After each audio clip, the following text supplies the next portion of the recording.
चलो, good evening everyone.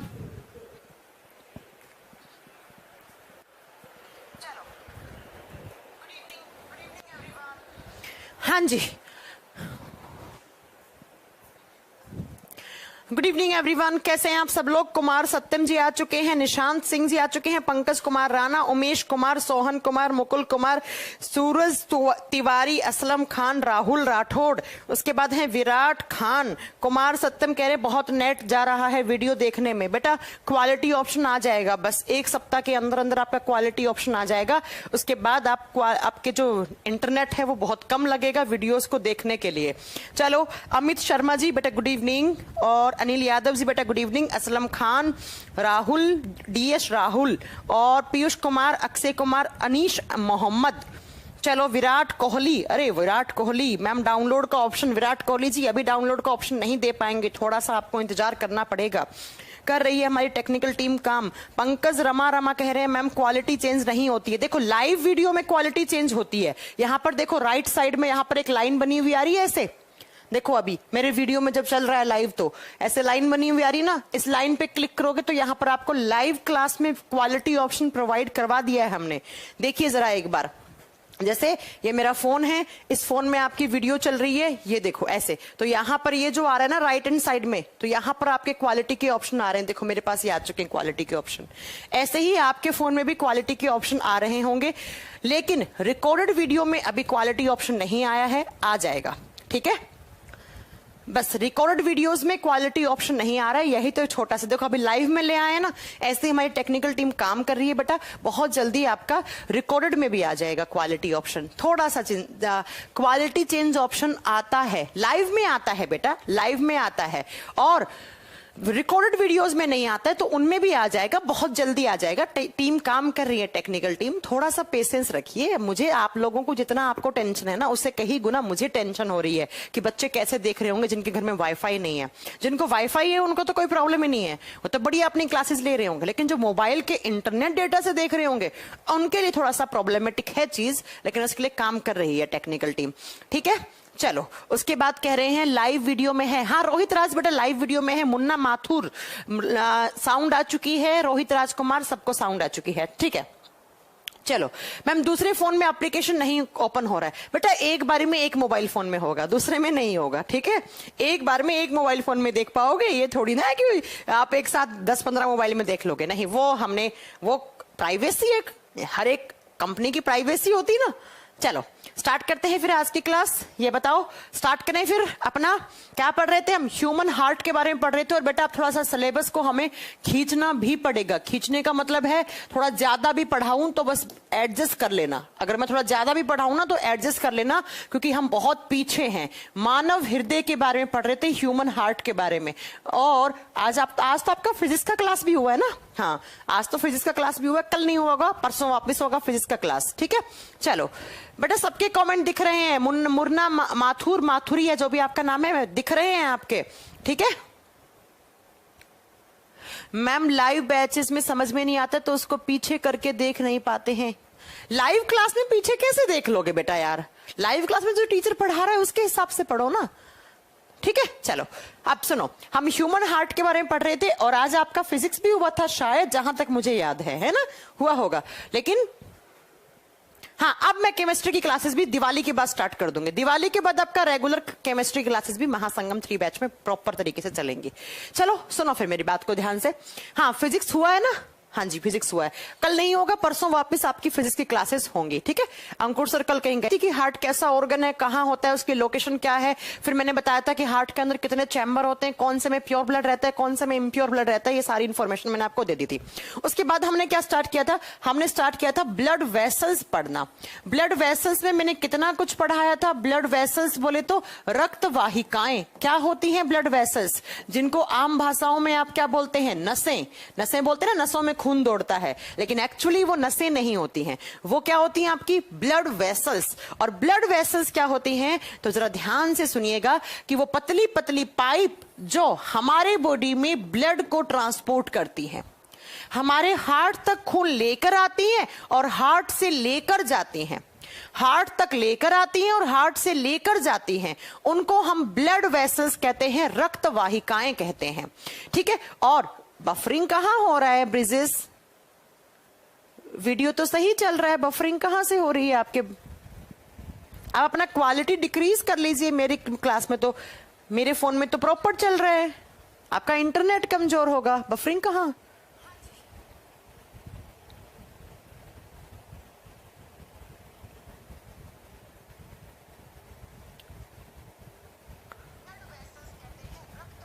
कहां पे अपने आप बंद हो रहा है?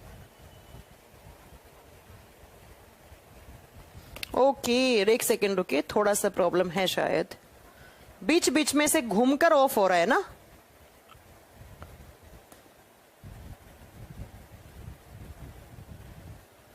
एक मिनट रुकिए।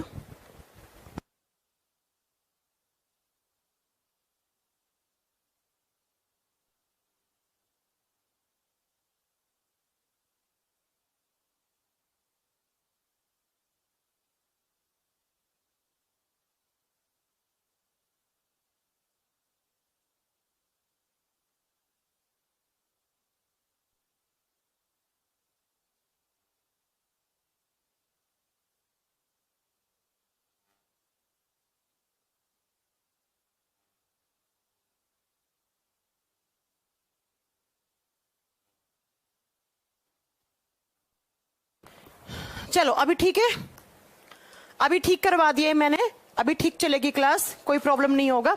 चलिए, तो हम क्या पढ़ रहे थे? Blood vessels. और ब्लड वेसल्स क्या होती हैं?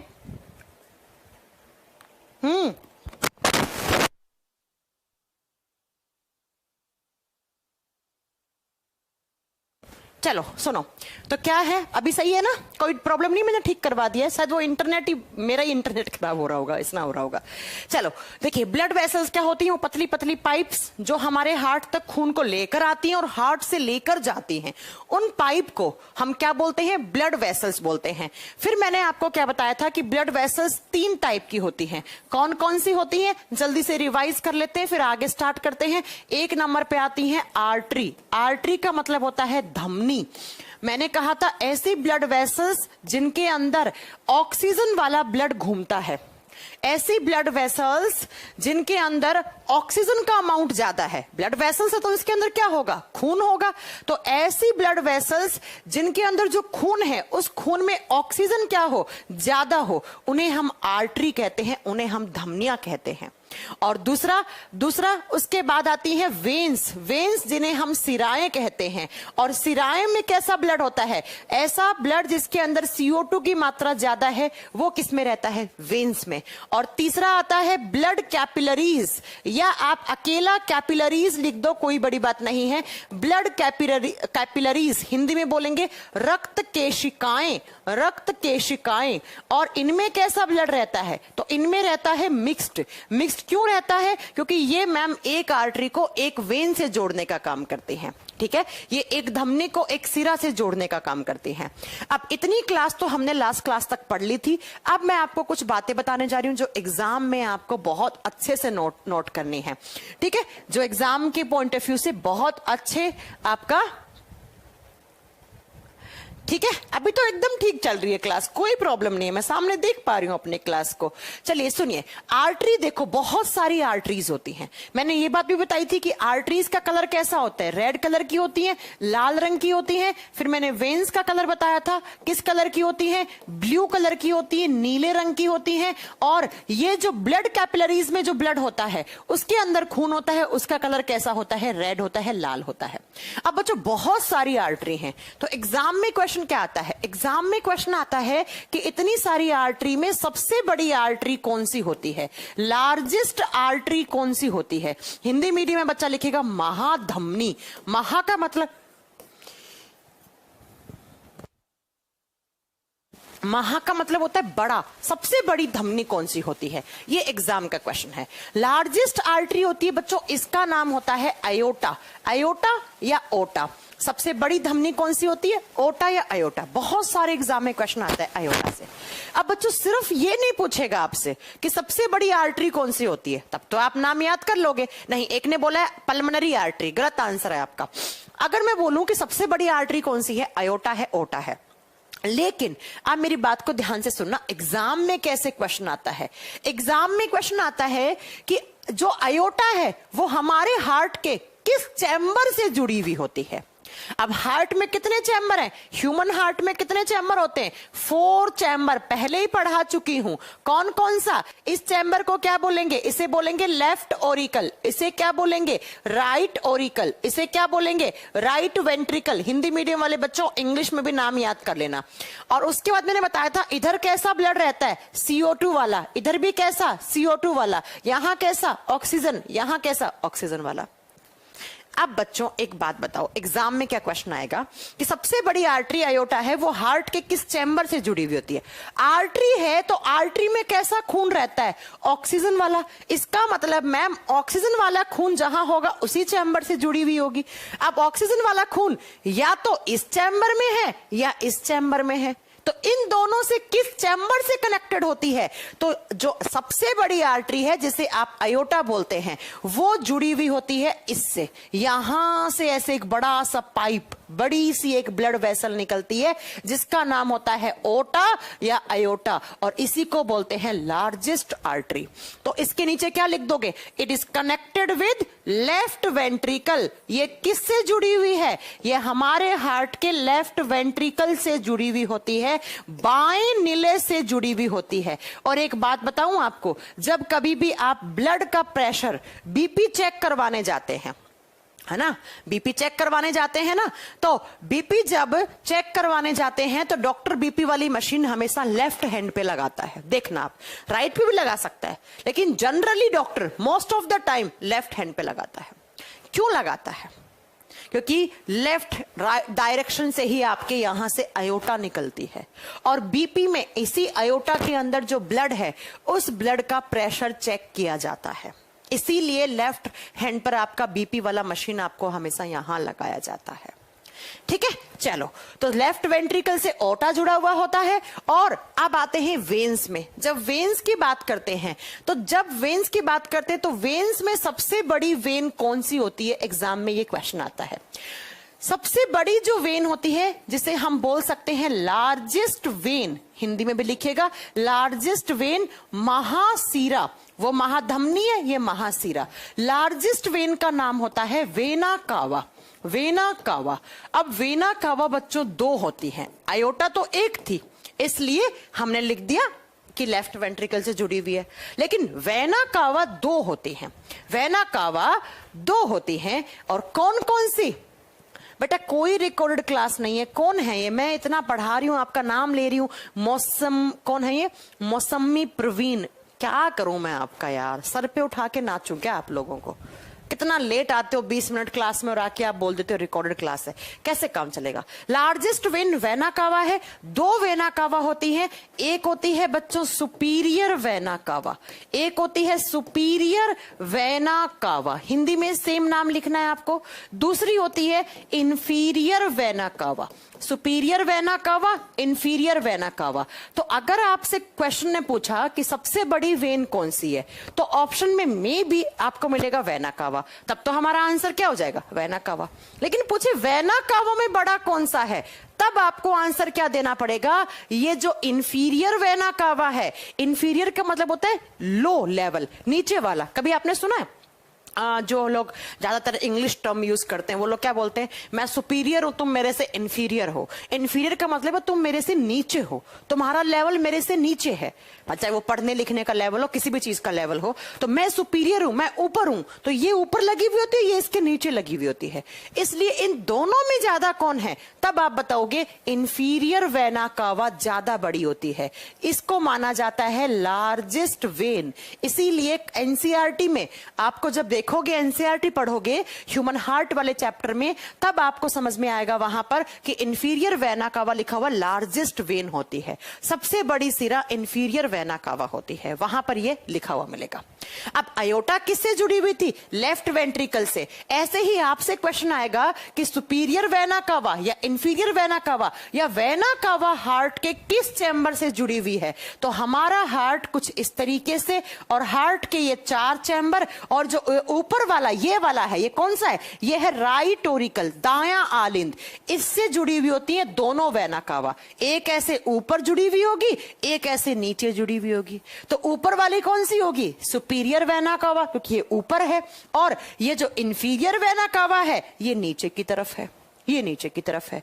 तो ये दोनों किस चैम्बर से कनेक्टेड हैं? तो लिख दीजिएगा, या तो वेना कावा आए या सुपीरियर और inferior vena cava, they both are connected with right auricle. ये दोनों किस चैम्बर से जुड़ी हुई हैं? राइट ओरिकल से, दाएं आलिंद से जुड़ी हुई होती हैं। बताओ, एग्जाम में क्वेश्चन आ जाएगा, बता दोगे? दाएं आलिंद से जुड़ी हुई होती हैं। सबसे बड़ी ये और इधर सबसे बड़ी ये। हम आर्टरी वेन पढ़ रहे हैं। अब आप बोलोगे मैम कैपिलरी में बड़ा छोटा कौन होता है? कैपिलरी में बड़ा छोटा होता ही नहीं है, ये ऑलमोस्ट सारी इक्वल साइज की होती हैं, ये सारी की सारी इक्वल साइज की होती हैं। ठीक है, चलो आओ नेक्स्ट। अब अगला क्वेश्चन क्या है? अगले जो क्वेश्चन मैं आपको पढ़ाने वाली हूं ना, वो अपने दिमाग में अच्छे से बैठा लेना, क्योंकि हर एग्जाम में वहां से क्वेश्चन आते हैं। 2 क्वेश्चन बताऊंगी, दोनों क्वेश्चन अच्छे से नोट करना। क्या क्या? सुनिए, मैंने कहा आर्टरीज में हमेशा कैसा ब्लड रहता है? आप क्या कहोगे? प्योर ब्लड रहता है। लेकिन एक ऐसा आर्टरी होता है जिसमें हमेशा इम्प्योर ब्लड रहता है। हमारे बॉडी में एक ऐसी आर्टरी है, एक ऐसी धमनी है जिसमें हमेशा इम्प्योर ब्लड रहता है। और एग्जाम में आता है वो कौन सी आर्टरी है बताइए जरा, जिसमें हमेशा इम्प्योर ब्लड रहता है? तो लिखिएगा, एक क्वेश्चन बनाकर लिखना, ठीक है? इन विच आर्टरी, क्वेश्चन बना लो ताकि आपको याद रह जाए। इन विच artery always flow impure blood। अब बताओ कमेंट करके कि impure blood का मतलब क्या है? मैं इतने में हिंदी में लिखती हूँ, impure blood का मतलब क्या है? वह कौन सी धमनी है, वह कौन सी धमनी है जिसमें हमेशा अशुद्ध रक्त बहता है, हमेशा अशुद्ध इम्प्योर रक्त बहता है। चलिए बताइए, इम्प्योर का मतलब क्या है? वो ब्लड जिसमें कार्बन डाइऑक्साइड की मात्रा ज्यादा है, अकेला कार्बन डाइऑक्साइड नहीं, कार्बन डाइऑक्साइड ज्यादा है। और इसका आंसर क्या करना है? तो हमारे बॉडी में इकलौती ऐसी आर्टरी है जिसमें हमेशा इम्प्योर ब्लड रहता है, दैट इज पल्मनरी आर्टरी। कौन सी? Pulmonary artery. हिंदी में लिखोगे बच्चों फुफ्फुसीय धमनी। पल्मनो जो शब्द है ना, उसका मतलब होता है लंग्स, फेफड़े। साइंस में पल्मनो शब्द हमेशा हम किसके लिए? लंग्स के लिए, फेफड़ों के लिए काम में लेते हैं। तो इसे लिख दीजिएगा हिंदी में फुफ्फुसीय धमनी। फुफ्फुसीय धमनी ऐसी धमनी है जिसमें हमेशा इम्प्योर ब्लड रहता है। अब आपको एक नाम तो समझ में आ गया होगा कि मैम जब पल्मनो शब्द का मतलब लंग्स है, इसका मतलब इसका एक किनारा,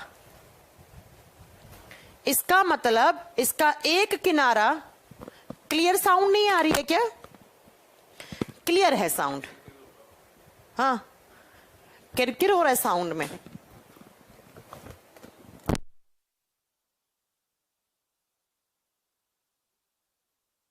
ये क्या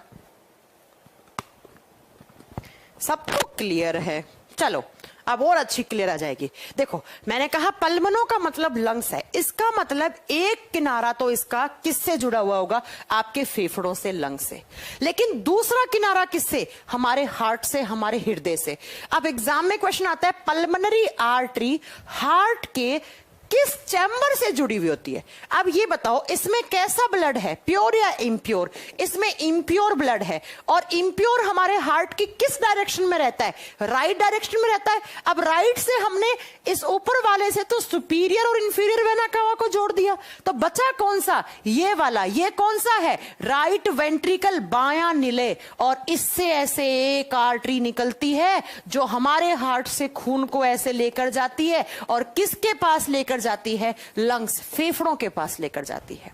तो क्या लिखोगे कि पल्मोनरी आर्टरी हमारे हार्ट के किस चैम्बर से जुड़ी हुई है? It is connected with right ventricle. यह दाएं नीले के साथ जुड़ी हुई होती है। किसके साथ? दाएं नीले के साथ ये जुड़ी हुई है। इकलौती ऐसी आर्टरी है जिसमें हमेशा इंप्योर ब्लड रहता है। क्यों रहता है? क्योंकि ये राइट डायरेक्शन से निकलती है और राइट में हमेशा इंप्योर होता है, इसलिए बेचारी में इंप्योर रहता है। तो इसका एक किनारा राइट वेंट्रिकल से और एक किनारा ऐसे लंबा सा पाइप है जो फेफड़ों के पास खून को लेकर जा रही है। अब दूसरा क्वेश्चन लिखेंगे। सेम ऐसा ही क्वेश्चन बनेगा किसके लिए? वेन के लिए। दूसरा क्वेश्चन आता है कि in which vein always flow pure blood. Generally हमारे बॉडी में जो आपकी वेन्स हैं उसमें हमेशा प्योर ब्लड रहता है, लेकिन in which vein always flow pure blood. किस सिरा में हमेशा शुद्ध रुधिर बहता है? हमेशा शुद्ध रुधिर। अब शुद्ध का मतलब क्या हो गया? जिसमें ऑक्सीजन का अमाउंट ज्यादा है। और उस वेन का नाम क्या है? इस वेन का नाम होता है, प्यारे बच्चों आप बताओगे, इसका आंसर होगा पल्मोनरी वेन। इसे हल्के में मत लेना, यहां से एग्जाम में क्वेश्चन आते हैं। इसका आंसर होगा पल्मोनरी वेन, और हिंदी में बोलते हैं फुफ्फुसीय सिरा। फुफ्फुस का मतलब क्या होता है? फेफड़ा। तो इसका मतलब इसका एक किनारा किससे जुड़ा हुआ होगा? फेफड़े से। लेकिन दूसरा किनारा किससे जुड़ा है? बताओ, इसमें कैसा ब्लड है? ऑक्सीजन वाला। ऑक्सीजन कहां रहता है हमारे हार्ट की? लेफ्ट साइड में। अब लेफ्ट से, यहां से तो अयोटा जुड़ा था लेफ्ट वेंट्रिकल से, बचा कौन? Left Oracle. तो ऐसे यहां से फेफड़े से खून लेकर आती है और इसको बोलते हैं हम पल्मोनरी वेन। और ये किस चैम्बर से? तो लिखोगे it is connected with left Oracle. यह सिरा बाएं आलिंद से जुड़ी होती है। यह सिरा बाएं आलिंद से जुड़ी होती है। आप बताओ, इतनी बात समझ में आ गई? सब क्लियर? शाबाश, लेफ्ट ओरिकल बिल्कुल सही बोला है आपने। ठीक है, क्या हो गया है? आपस में क्यों लड़ रहे हैं? किसने क्या बोल दिया बेटा? हाँ, अगर कोई बोल भी रहा है कोई गलत तो छोड़िए ना। वैसे तो कोई बोलता नहीं है, लेकिन कोई बोल रहा होगा तो छोड़िए ना। आपस में क्यों बात कर रहे हो? बस ये थोड़ा सा टेक्नोलॉजी में, इसलिए मैं कमेंट आपस में नहीं आप लोगों के ऑन रखती हूँ। चलो छोड़ो, बाहर में जाने दो। किसी को जो बोलना है उसे बोलने दीजिए। हमें क्या फर्क पड़ता है? हमें पढ़ने से मतलब है, मुझे पढ़ाने से मतलब है। क्या हो जाएगा बोलने का? तो सुनो, अब सुनो क्या, अब मैं आपको जो जितनी चीज मैंने पढ़ाई है उसका एक डायग्राम बना के पढ़ा रही हूँ आपको, ताकि आपको एग्जाम में याद हो जाए। एग्जाम में थोड़ा सा डायग्राम से बनाई हुई चीजें जल्दी याद हो जाती हैं। ये देखो, ये हार्ट के 4 चैम्बर। ये कौन सा चैम्बर लिखूं? Left Oracle. ये कौन सा लिखूं? Left ventricle. लिख दूं? किसी को दिक्कत है? कोई दिक्कत नहीं है। Right Oracle. कौन सा? Right ventricle. अब हिंदी मीडियम वालों को इंग्लिश टर्म याद करने पड़ेंगे, वो इसलिए क्योंकि एग्जाम में इंग्लिश टर्म आ जाते हैं। ठीक है, चलो आइए अब नेक्स्ट, जब हम बात करते हैं इस चैम्बर से कौन जुड़ा हुआ है? इससे जुड़ती है अयोटा। ठीक है, आर यहां साइलेंट रहते तो इसे ओटा प्रोनाउंस करते हैं या अयोटा लिखते हैं, जो भी आप लिखो। इससे कौन जुड़ी हुई होती है? इससे जुड़ी हुई होती है पल्मोनरी वेन। इससे कौन जुड़ी हुई होती है? पल्मोनरी वेन, फुफ्फुसीय सिरा। हिंदी में क्या हो जाएगा? फुफ्फुसीय सिरा। और इससे कौन जुड़ी हुई होती है? Largest when. और लार्जेस्ट वेन कौन सी होगी? Vena cava. ये कौन सी है? ये है सुपीरियर वेना कावा। कौन सी? Superior vena cava. और ये कौन सी हो जाएगी? इंफीरियर वेना कावा। इंफीरियर वेना कावा। और इन दोनों में बड़ा पूछेगा तो कौन सा बताना है? ये नीचे वाली, इसे थोड़ा बड़ा बना दो ताकि याद रह जाए। ये वाली बड़ी होती है। ठीक है, और ये कौन सी? यहां से जो निकलती है, इसका नाम क्या बताएंगे हम? इसका नाम बताएंगे पल्मोनरी आर्टरी। इसका नाम क्या बताएंगे हम? पल्मोनरी आर्टरी, फुफ्फुसीय धमनी। ये लो, अब यहां कैसा ब्लड? CO2 वाला। यहां कैसा? CO2। यहां कैसा? ऑक्सीजन। यहां कैसा? ऑक्सीजन। अब तो मुझे, मेरे ख्याल से आपको समझ में आ जाएगा, है ना?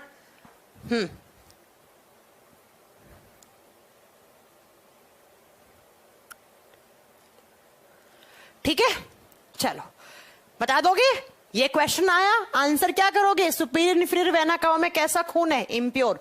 कहां जुड़ी हुई है? Right auricle. नेक्स्ट आपसे पूछे पल्मोनरी आर्टरी में कैसा खून है? इम्प्योर। किस चैम्बर से? Right ventricle. उसके बाद अगला पूछे आपसे कि अयोटा किस चैम्बर से है? Left ventricle. पल्मोनरी वेन किस चैम्बर से है? Left auricle. ये लो खत्म, ये इतनी चीज खत्म। अब मैं आपको दो बातें और बता रही हूं, थोड़ा सा लेवल ऊपर चल के, आप जरा गौर से सुनिएगा। एक है आर्टरी, आर्टरी, एक है वेन, धमनी, सिरा। जब हम बात करते हैं आर्टरी की, तो आर्टरी की ये जो दीवारें होती है ना, इस पाइप की ये जो दीवार है, ये दीवार होती है बेटा थिक। इसकी जो ये वॉल्स होती है ना, दीवारें, ये दीवारें होती हैं थिक। थिक का मतलब होता है मोटी होती है। इसकी दीवारों की मोटाई ज्यादा होती है। मोटाई क्या होती है? ज्यादा होती है। और जो वेन होती हैं, उसकी जो दीवारें हैं वो होती हैं थिन। और थिन का मतलब होता है पतली होती है। थिन का मतलब क्या होता है? पतली होती है। तो यहां से एक बहुत अच्छा क्वेश्चन बनता है। क्या क्वेश्चन बनता है वो सुनिए जरा। क्या क्वेश्चन बनता है? एग्जाम में क्वेश्चन आता है कि इन दोनों में से, आर्टरी और वेन में, जो खून बह रहा है, दोनों में खून होगा, क्योंकि भाई खून वाली पाइप है, तो ऐसे ऐसे खून आ रहा है, ऐसे ऐसे खून आ रहा है। तो एग्जाम में क्या क्वेश्चन बनता है? पीसीएस वगैरह का एग्जाम में अक्सर एक क्वेश्चन पूछा हुआ है। क्या क्वेश्चन पूछता है कि इन दोनों में से कौन सी ब्लड वेसल है जिसमें ब्लड का प्रेशर जनरली हाई रहता है? वो कौन सी ब्लड वेसल्स है जिनके अंदर खून का प्रेशर जनरली हाई रहता है? अब एक बात बताओ, जब इसकी दीवार पतली है तो आराम से, आसानी से ऐसे खून जा रहा होगा, तो इसके ब्लड का प्रेशर हमेशा क्या होगा? लो होगा। इसके अंदर जो खून जा रहा होगा उसका दाब हमेशा कम होगा। जबकि आर्टरी की जो दीवारें वो मोटी हैं, इतना सरफेस एरिया तो इसकी दीवार घेर रखी है, तो यहां से जो खून जाएगा उस खून का प्रेशर हमेशा हाई रहता है। उस खून का प्रेशर हमेशा क्या रहता है? हाई रहता है, ज्यादा रहता है बच्चों। और यही कारण होता है कि जब आप बीपी चेक करवाते हो, बीपी बोले तो ब्लड का प्रेशर चेक करवाते हो, अपना रक्तचाप चेक करवाते हो, तो बीपी में हम किस ब्लड का प्रेशर चेक करते हैं? आर्टरी के अंदर। वेन में तो वैसे ही ठीक है, वेन की दीवारें तो पतली हैं, तो बहुत बढ़िया से खून जा रहा है, इसमें ब्लड का प्रेशर ज्यादा नहीं होता है। तो जब कभी भी आपकी जो वो मशीन लगती है ना आपकी यहां, तो हमेशा वो मशीन आर्टरीज के अंदर जो ब्लड घूम रहा है, जो ब्लड क्या हो रहा है, आपका फ्लो हो रहा है, उस ब्लड का प्रेशर चेक किया जाता है। आज शायद आपको पता लग गया होगा कि सिर्फ आर्टरीज का ब्लड प्रेशर ही क्यों चेक किया था, क्योंकि आर्टरीज की जो दीवारें हैं वो दीवारें होती हैं मोटी, तो ब्लड को यहां से जो फ्लो होने के लिए थोड़ा सा क्या नहीं मिल पाता है, आप बताओगे? जगह कम मिल पाती है। तो जनरली इनमें ब्लड का प्रेशर क्या रहता है? हाई रहता है, क्योंकि इसकी जो रेडियस है ना वो क्या होती है? कम होती है। ठीक है, इस चीज को याद रखिएगा। बाकी मैं आगे आपका ब्लड प्रेशर पढ़ाऊंगी, कितना होना चाहिए, मिनिमम कितना, ज्यादा कितना, बीपी लो, बीपी हाई, सब पढ़ाने वाली हूं आपको। अभी बस मैंने इतनी बात बताई, ये याद कर लेना। तो ब्लड वेसल्स 3 टाइप की, आर्टरी, वेन, कैपिलरी। अब सब ये सारी चीजें क्यों पढ़ा रही हूं? क्योंकि आपको लिंक करनी है। जब कल क्लास पढ़ाऊंगी ना, वो अगर आज की क्लास नहीं समझोगे, नहीं सुनोगे ध्यान से, आपस में बातें करोगे, तो कल वाली क्लास बिल्कुल भी समझ में नहीं आएगी, आपको बिल्कुल भी समझ में नहीं आएगी। कल ये सारी चीजें मालूम चलेंगी मैम क्यों पढ़ा रही हैं इनको। ठीक है, चलो अब चलते हैं नेक्स्ट। अगला, छोटे छोटे चैप्टर हैं इस चैप्टर के अंदर। अगला क्या? हमारे हार्ट के अंदर होते हैं valve, heart valve. Heart valve का मतलब होता है हृदय में कपाट, और कपाट का मतलब होता है, प्यारे बच्चों, कपाट एक संस्कृत टर्म है, इसका मतलब होता है दरवाजा। जब कोई आया तो दरवाजा खुल गया, जब कोई नहीं आया तो दरवाजा बंद हो गया। इसी तरीके से हमारे हार्ट में जब खून आता है तो कुछ दरवाजे होते हैं जो खुल जाते हैं, और जब खून नहीं आता है तो वो दरवाजे बंद हो जाते हैं, और उन्हीं को हम क्या बोलते हैं? हार्ट वोल्व, हृदय के कपाट बोलते हैं हम। अब एग्जाम में क्वेश्चन आता है, आप अच्छा हार्ट वोल्व तो थोड़ा सा पढ़े लिखे लोग बोलते हैं। आपने कभी सुना है कि यार मेरे मामा के ना दिल के छल्ले ना खराब हो गए थे, इसलिए ऑपरेशन करवा के उनके दिल के छल्ले नए लगवाए हैं? कभी आपने सुना होगा, वो यही छल्ले होते हैं। या बोलते हैं किसी फलाना इंसान का ऑपरेशन हुआ है, उसके स्टड लगे हैं, उसके हार्ट में नए स्टड लगे हैं, वो यही होते हैं बेटा। हमारी आम भाषा में पता है क्या बोलते हैं? छल्ले बोलते हैं ना, कि किसी के छल्ले खराब हो गए, किसी का छल्ला ब्लॉक होने से उसे हार्ट अटैक आ गया यार उसको, है ना, फिर हॉस्पिटल में एडमिट करा तो उसे डॉक्टर ने ना आर्टिफिशियल छल्ले लगाए हैं, वो यही छल्ले होते हैं। तो हमारे हार्ट के अंदर कुछ वॉल्व होते हैं, कपाट होते हैं, दरवाजे। दरवाजों का मतलब है खून आया तो ये दरवाजों की ओपनिंग हो जाएगी, और जब खून नहीं आया तो ये दरवाजे बंद हो जाते हैं। और यहां से एग्जाम में क्वेश्चन बनते हैं, ठीक है। चलो सुनिएगा जरा, कितने होते हैं हमारे हार्ट में? वॉल्व होते हैं 4 वॉल्व होते हैं अपने हार्ट में। ये कैसे खराब होते हैं मैं बताऊंगी आपका, भी थोड़ा सुनिएगा ध्यान से, ठीक है। ये सारी बात भी हम आपको बताएंगे। हृदय में कपाट, या कभी कभी ना हृदय में विलय या वलय लिखा हुआ होता है, ऐसे हिंदी में। हिंदी बड़ी टफ है थोड़ी। कैसे होते हैं सुनो ध्यान से। अब बनाओ जरा वही आपका रफली डायग्राम। ये आपका हार्ट, ये सेप्टम मसल बताई थी ना, जो चैम्बर को डिवाइड करती है। इसे क्या बोलते हैं हम? Right auricle. हिंदी मीडियम वाला बच्चा क्या लिखेगा?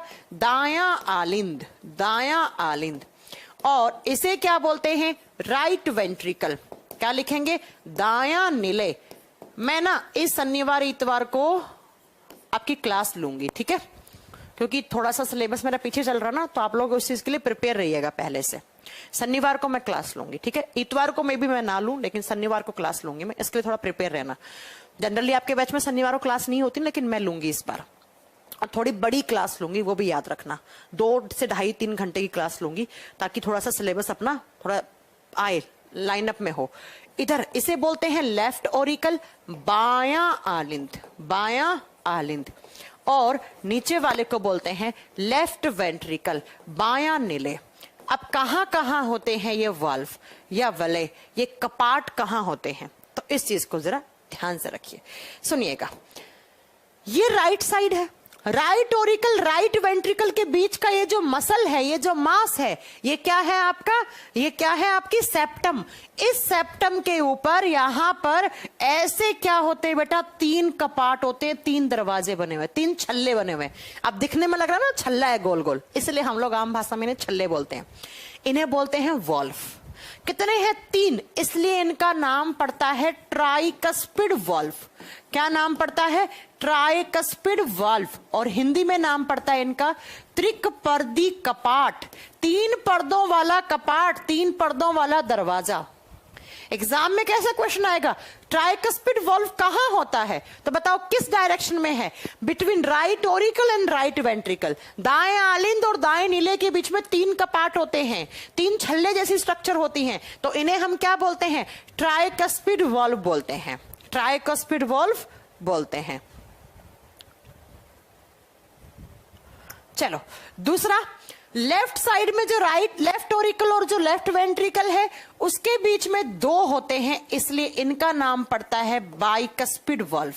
क्या नाम पड़ता है? Bicuspid valve. और हिंदी में बोलते हैं द्विकपर्दी कपाट, 2 पर्दों वाला कपाट। कहां है?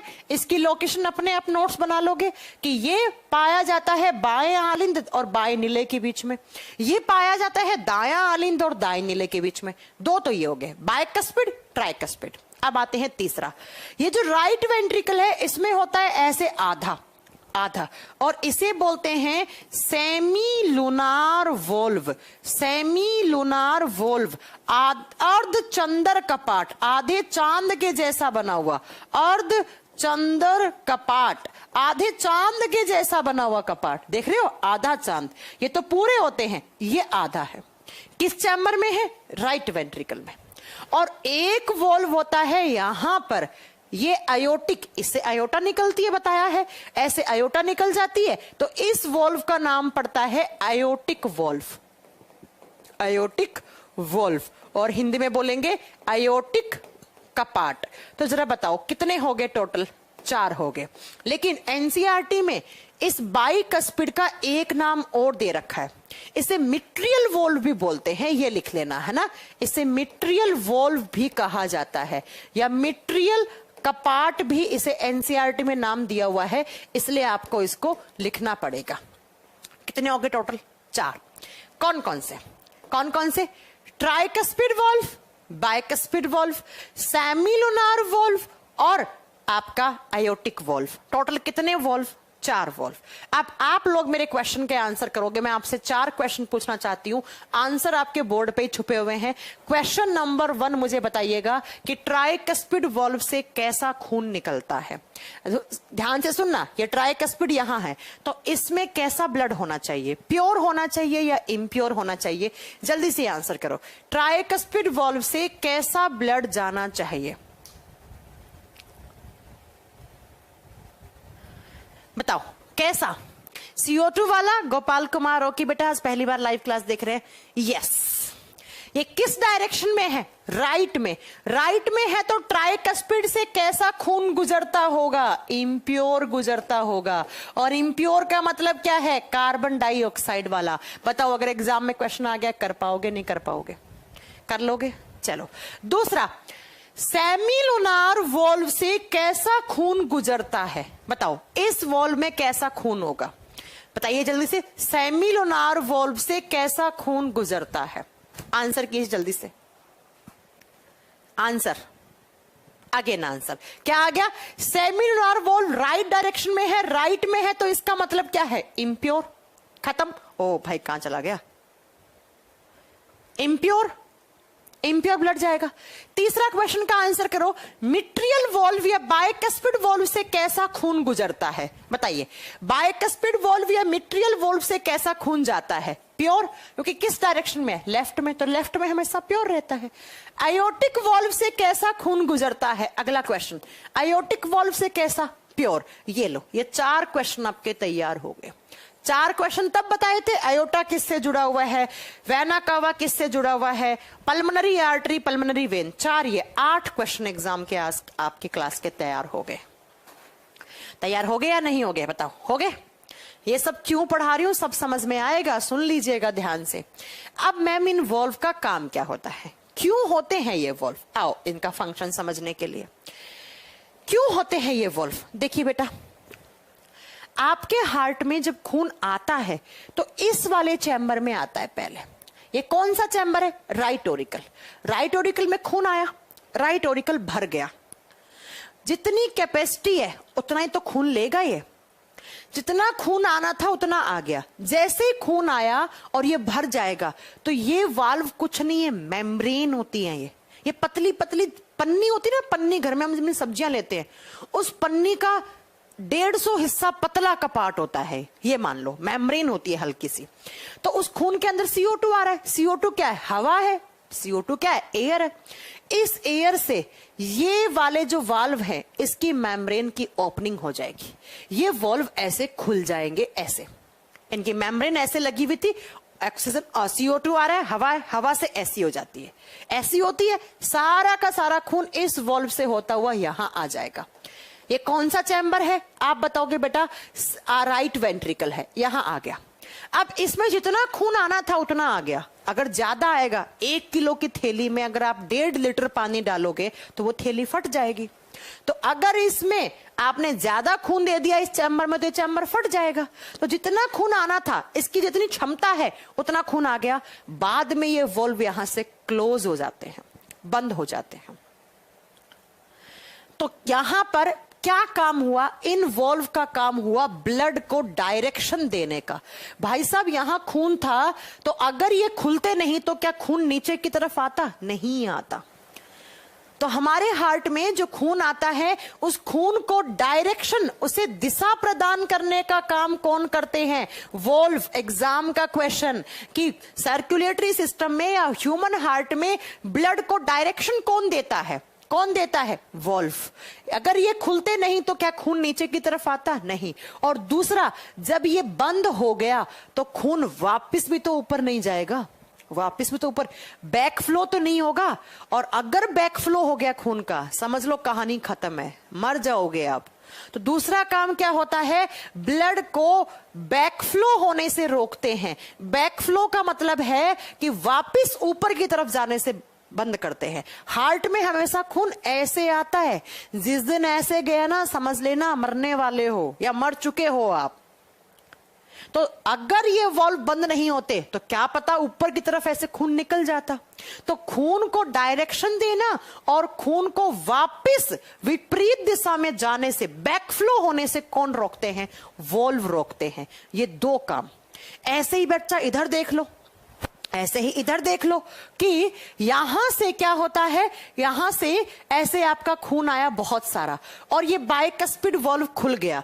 खुलने से सारा खून यहां चला गया लेफ्ट वेंट्रिकल में, तो ये वॉल्व बंद हो जाएगा और बंद हो गया तो वापस खून ऊपर नहीं जाएगा। तो अगर कभी एग्जाम में क्वेश्चन आ गया कि ब्लड को डायरेक्शन कौन देते हैं, हार्ट के अंदर वॉल्व होते हैं वो, और दूसरा बैकफ्लो होने से भी खून का कौन रोकते हैं, हार्ट के अंदर जो वॉल्व होते हैं वो।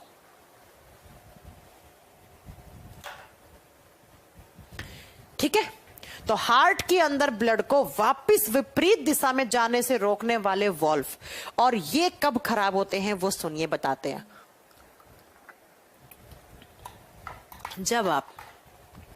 जब आप ज्यादा अल्कोहल ले लेते हो, ज्यादा शराब पीते हो, ज्यादा स्मोकिंग करते हो, बीड़ी तंबाकू खाते हो, तो तंबाकू हो गया, बीड़ी हो गया, सिगरेट हो गया, उनके अंदर जो निकोटिन होता है या अल्कोहल के अंदर जो खराब कंपाउंड्स होते हैं वो आपके खून में घुल के धीरे धीरे धीरे इन्वॉल्व से जब खून जाता है तो वो सारा का सारा निकोटिन इन्वॉल्व में जम जाता है ऐसे।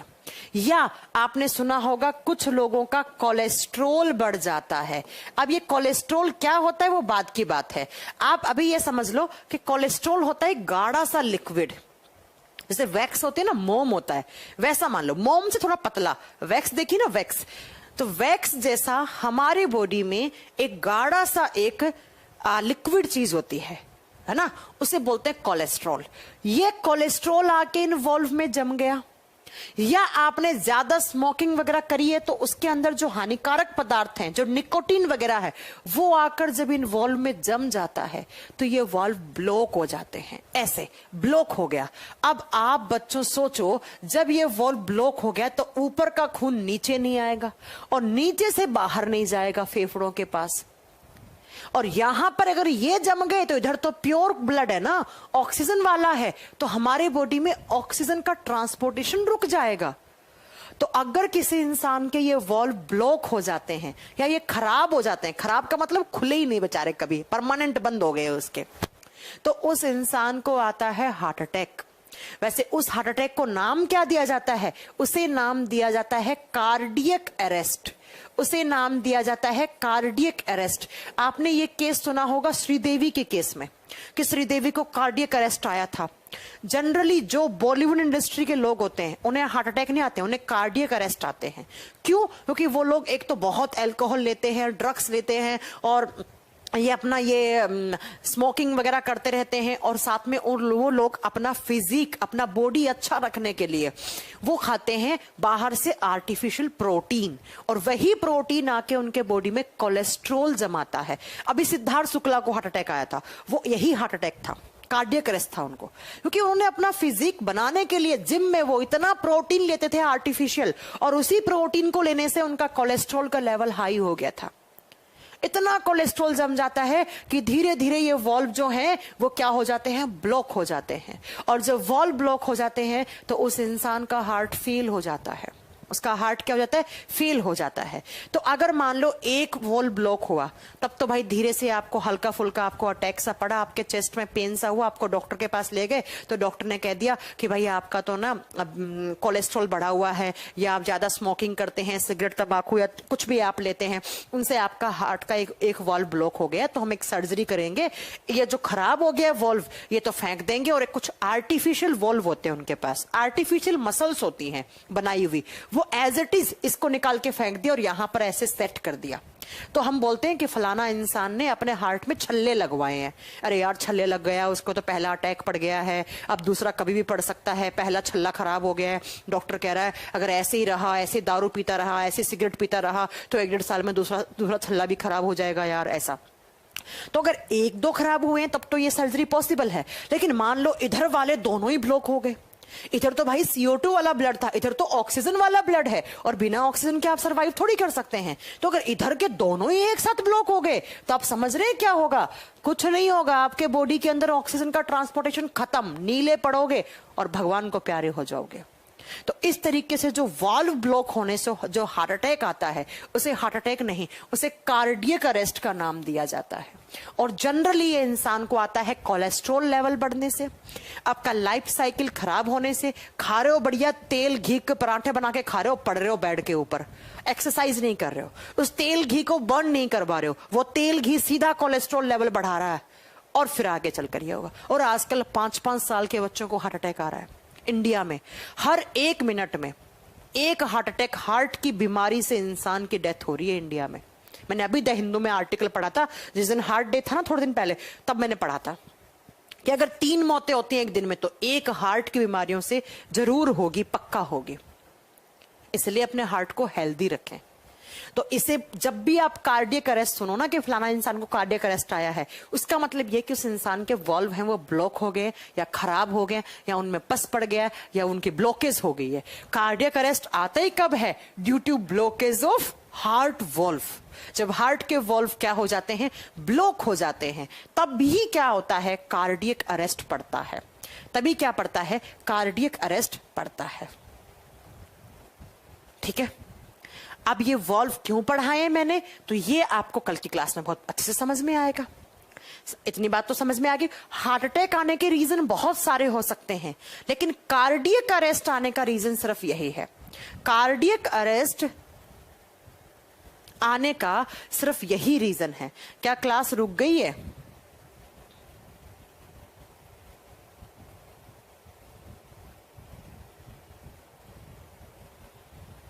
कोलेस्ट्रॉल लेवल कैसे कम किया जाता है? बेटा, कोलेस्ट्रॉल लेवल कम कर सकते हो आप बाहर से तेल घी खाना बंद कर दो। और एक बात बताऊं आज आप लोगों को, सबसे पहले अगर आप कर सकें तो सबसे पहले आपके घर में जो रिफाइंड तेल आता है ना, आज से ही फेंक देना, उसे खाना बंद कर देना। सबसे ज्यादा अगर हार्ट अटैक का रीजन बनता है तो वो रिफाइंड तेल बनता है। आज से अपने घर में रिफाइंड तेल के पराठे, इसमें सब्जी बनना बंद कर दो, सरसों के तेल में बनाओ। भले ही थोड़ी स्वाद कम बनेगी सरसों के तेल में, लेकिन वो कभी आपको नुकसान नहीं पहुंचाएगा। देखो, खराब तो होता ही है तेल कोई भी हो, लेकिन जो रिफाइंड ऑयल होता है ना, वो सरसों के तेल से 20 गुना ज्यादा खतरनाक होता है। मेरे घर में हमने मतलब अब देखो, कहीं किसी के घर जाते हैं तब तो वही वो कैसे बना कर देते, हम खा लेते हैं, लेकिन हमारे घर में रिफाइंड तेल नहीं आता। हमारे पापा ने स्ट्रिक्टली बैन कर रखा है उसको। हमारे घर में सरसों का तेल आता है, हम सरसों के तेल को खाते हैं, चाहे सब्जी खा रहे हैं चाहे कुछ भी, सब हर चीज में सरसों के तेल डलता है। तो आज से ही बंद कर देना रिफाइंड ऑयल खाना। और दूसरा, जो ये मार्केट से आप चीज बर्गर ये खाते हैं ना, तो इसको थोड़ा सा कंट्रोल करें। और अपने माँ बाप को तो बिल्कुल ना खाने दें, क्योंकि उनकी उम्र हो गई है। ठीक है, चलो, तो ये हो गया आपके हार्ट वॉल्व कि कहां पर कौन से वॉल्व होते हैं। 4 वॉल्व होते हैं। अब आप सोच रहे होंगे मैम आयोटिक वॉल्व का क्या काम होता है? समझ में आएगा, रुको। आप सोच रहे होंगे इस वॉल्व का क्या काम होता है? सब समझ में आएगा। अभी मैंने वॉल्व का एक फंक्शन छोड़ दिया है। कौन सा? आपके हार्ट से एक साउंड जनरेट होती है। आपने कभी देखा है, आप डॉक्टर के पास जाते हो, बीमार होते हो, डॉक्टर अपने गले में एक इंस्ट्रूमेंट डाल के रखता है, जिसे हम क्या बोलते हैं? स्टेथोस्कोप बोलते हैं। और जब भी आपको सांस लेने में दिक्कत होती है या आपको जुकाम वगैरह होता है, डॉक्टर के पास जाते, डॉक्टर क्या कहता है? पीछे मुड़ो, और उस मशीन को यहां लगाता है और 2 किनारे कानों में लगाता है, और बाद में बताता है कि क्या। तो वो क्या सुनता है? वो सुनता है आपके हार्ट की साउंड। हार्ट साउंड सुनता है। आपके हार्ट से एक साउंड जनरेट होती है। अगर वो साउंड नॉर्मल आ रही है तब तो आप नॉर्मल हैं, लेकिन अगर वो साउंड में कहीं भी फ्लक्चुएशन आ रहा है, आपको कुछ ना कुछ बीमारी हो गई है। ठीक है, तो वो हार्ट साउंड भी इन्हीं वॉल्व से आती है। वो अभी समझ में नहीं आएगा, इसलिए मैंने उसको छोड़ दिया है, उसको मैंने अभी छोड़ दिया है। ठीक है, अब मैंने ये वाल्व और मैंने ये आयोटा, ये वेन, ये सब कुछ मैंने क्यों पढ़ाया है? क्योंकि अब हम पढ़ेंगे क्या? ब्लड सर्कुलेशन या कार्डियक सर्कुलेशन। कार्डियक सर्कुलेशन या ब्लड सर्कुलेशन ऑफ हार्ट। इसका मतलब क्या है? हृदय का रक्त परिसंचरण। हृदय का रक्त परिसंचरण किस तरीके से हमारे हार्ट में खून आता है, किस तरीके से हार्ट, हमने क्या बोला, हार्ट क्या है, हार्ट का काम होता है ब्लड को पंप करना। Heart is a pumping organ. किसको पंप करना, खून को पंप करना। हार्ट किसको पंप करता है, खून को। अब अगर मैं बोलूं कि आपका हार्ट खून को पंप करना बंद कर दे तो क्या हो जाएगा। हार्ट का काम होता है जितना भी खून इसके पास आया है उस सारे के सारे, जब हार्ट के पास खून आता है तो हमेशा इम्प्योर आता है। इम्प्योर का मतलब है उसके अंदर कार्बन डाइऑक्साइड ज्यादा घुली हुई होती है, और हार्ट उस इम्प्योर ब्लड को फेफड़ों के पास पहुंचाता है। और फेफड़ों का काम होता है जो खून आया है उस खून में से कार्बन डाइऑक्साइड को तो बाहर कर दो और उस खून में ऑक्सीजन को घोल दो, ऑक्सीजन को अंदर कर दो। और जैसे ही हार्ट ने खून भेजा फेफड़ों के पास, हार्ट फेफड़ों को काम देता है कि फेफड़ा सुनो, मैं तुम्हारे पास इम्प्योर ब्लड भेज रहा हूं, तुम्हारा काम है उस इम्प्योर में से CO2 को बाहर करना और उसमें से ऑक्सीजन को घोल देना। फेफड़े दिन रात बेचारों का एक काम है और कोई काम नहीं है, फेफड़ों का एक ही काम है, CO2 बाहर ऑक्सीजन अंदर, CO2 बाहर ऑक्सीजन अंदर। खून में ऑक्सीजन घोलना, CO2 बाहर करना, ऑक्सीजन घोलना, CO2 बाहर करना।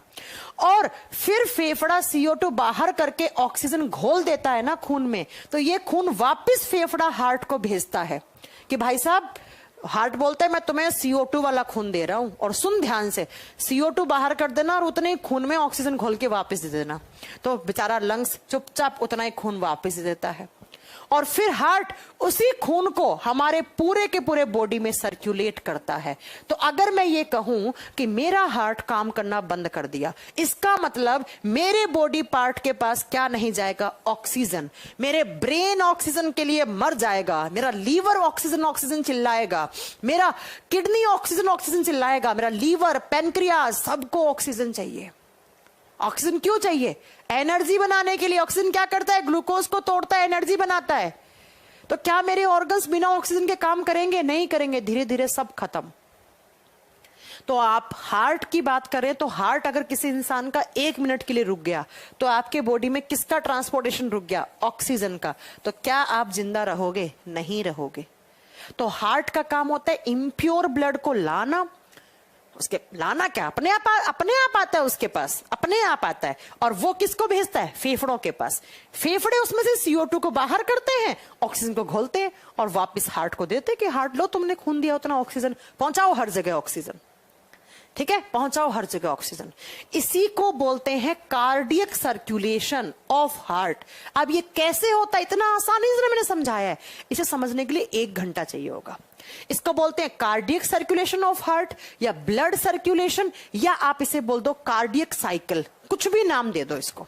किस तरीके से हार्ट में खून आया, हार्ट ने किस तरीके से फेफड़े को भेजा, फेफड़े ने वापस कैसे भेजा, हार्ट ने कैसे सर्कुलेट करा। इसे पढ़ना हृदय का चक्र, कार्डियक साइकिल, या हृदय का सर्कुलेशन, या हृदय का रक्त परिसंचरण कहलाता है। और ये मैं पढ़ाऊंगी आपको कल, ये हम पढ़ेंगे कल 2 या 3 क्लास के बाद कल पढ़ा दूंगी ये। फिर ब्लड प्रेशर पढ़ाऊंगी, फिर हार्ट साउंड, हार्ट बीट, ऐसे नोड, AV नोड, पेसमेकर, ये पढ़ाऊंगी। 2-3 क्लास में चैप्टर आपका फिनिश हो जाएगा, 3 क्लास में। मतलब इस वीकेंड तक आपका खत्म हो जाएगा, इस वीकेंड तक आपका चैप्टर खत्म हो जाएगा। कोशिश करेंगे शनिवार को इसको खत्म करने का, ठीक है। चलो, तो ये हम कल पढ़ेंगे। और बच्चों थोड़ा सा रुक जाइए, साइंस स्पेशल 14 में बेटा ये लास्ट चैप्टर है आपका जूलॉजी का, उसके बाद बॉटनी होगा।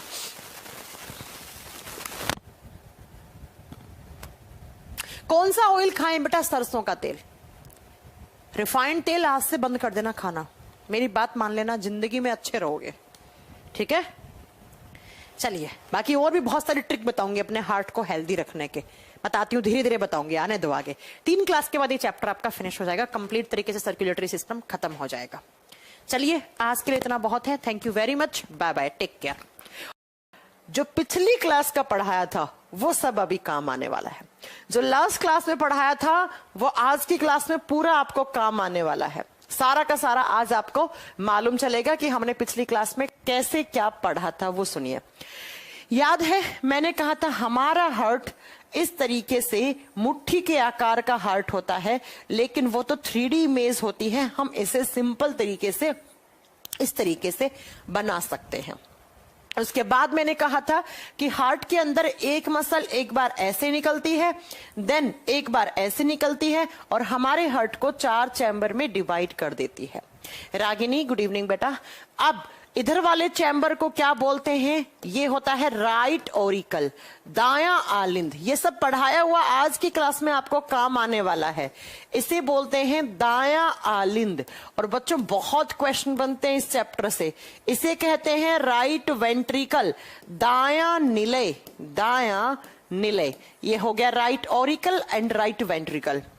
इधर वाले को क्या नाम दूं मैं? इधर वाले को नाम देंगे हम लेफ्ट ओरिकल, बायां निलय, बायां आलिंद। ऊपर वाला है ना तो आलिंद होगा, आलिंद, बायां आलिंद। और ये क्या हो जाएगा? लेफ्ट वेंट्रिकल, बायां निलय। ये चीज मैंने आपको लास्ट क्लास में पढ़ाई थी कि 4 चैम्बर हैं। जितने भी मैमल्स होते हैं उन सबके हार्ट में 4 चैम्बर होते हैं।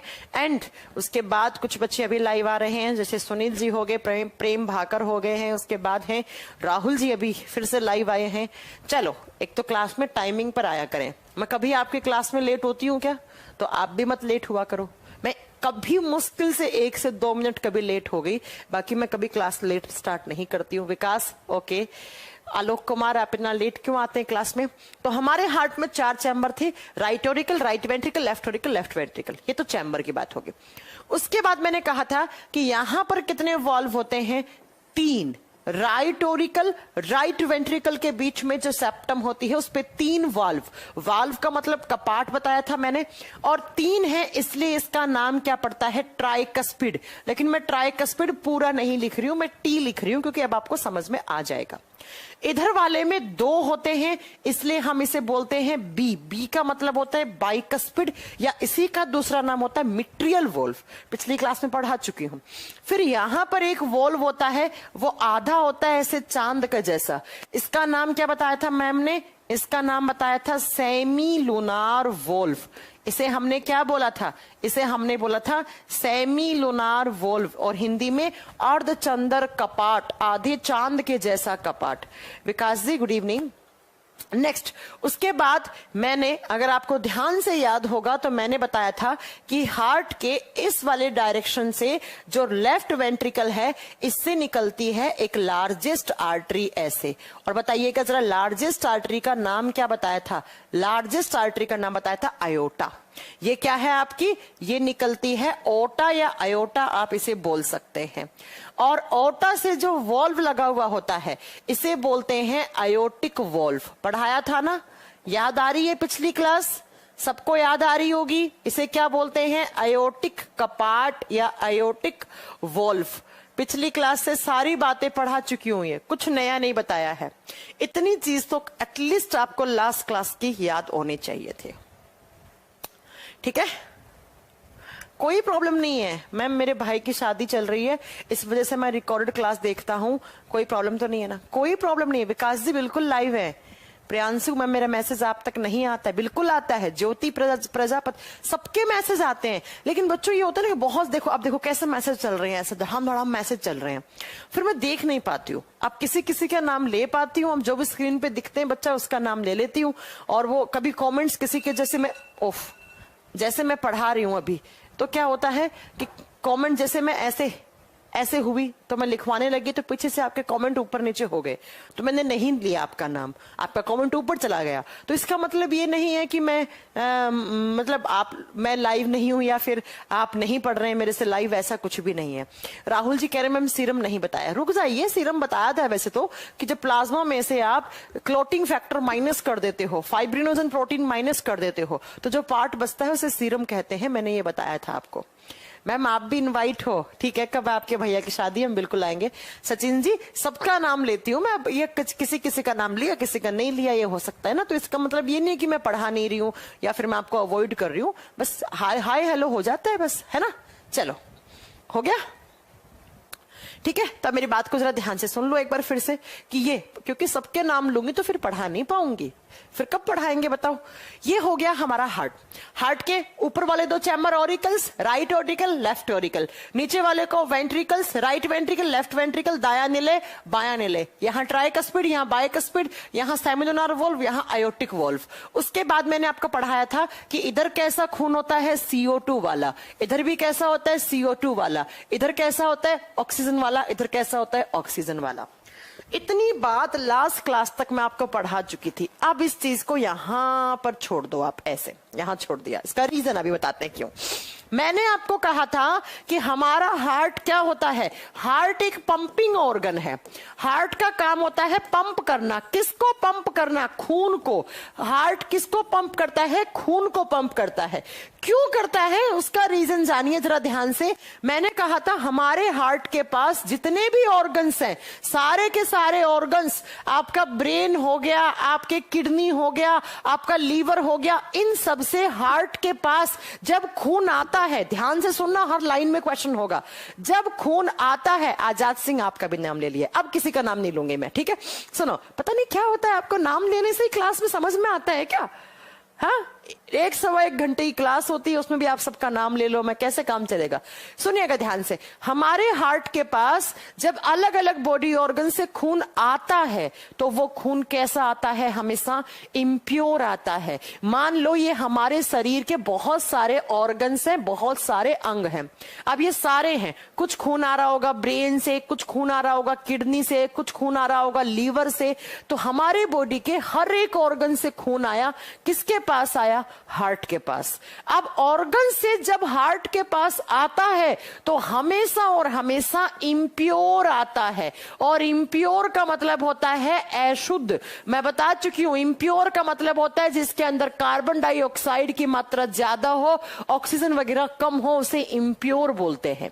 फिर हार्ट क्या करता है? इस खून को पंप करता है और पंप करके किसके पास भेजता है? लंग्स के पास। आपके जो 2 फेफड़े दिए ना आपको भगवान ने, उन फेफड़ों के पास खून को भेज देता है हार्ट, खून को पंप करके। अब फेफड़े क्या करते हैं? देखिए कैसा खून आया है, इम्प्योर चल रहा है, किसके पास गया? हार्ट के पास। हार्ट ने कहां पे ट्रांसफर कर दिया? आपके लंग्स के पास। लंग्स क्या करते हैं? उस खून में से CO2 को तो बाहर कर देंगे, आउट कर देंगे। हमारे शरीर में CO2 की कोई रिक्वायरमेंट नहीं होती। फिर उस खून में कौन सी गैस को डाल देते हैं? ऑक्सीजन गैस को इन करते हैं, CO2 को बाहर करते हैं। फेफड़ों का काम क्या होता है? गैसों का आदान प्रदान करना, एक्सचेंज ऑफ गैसेस।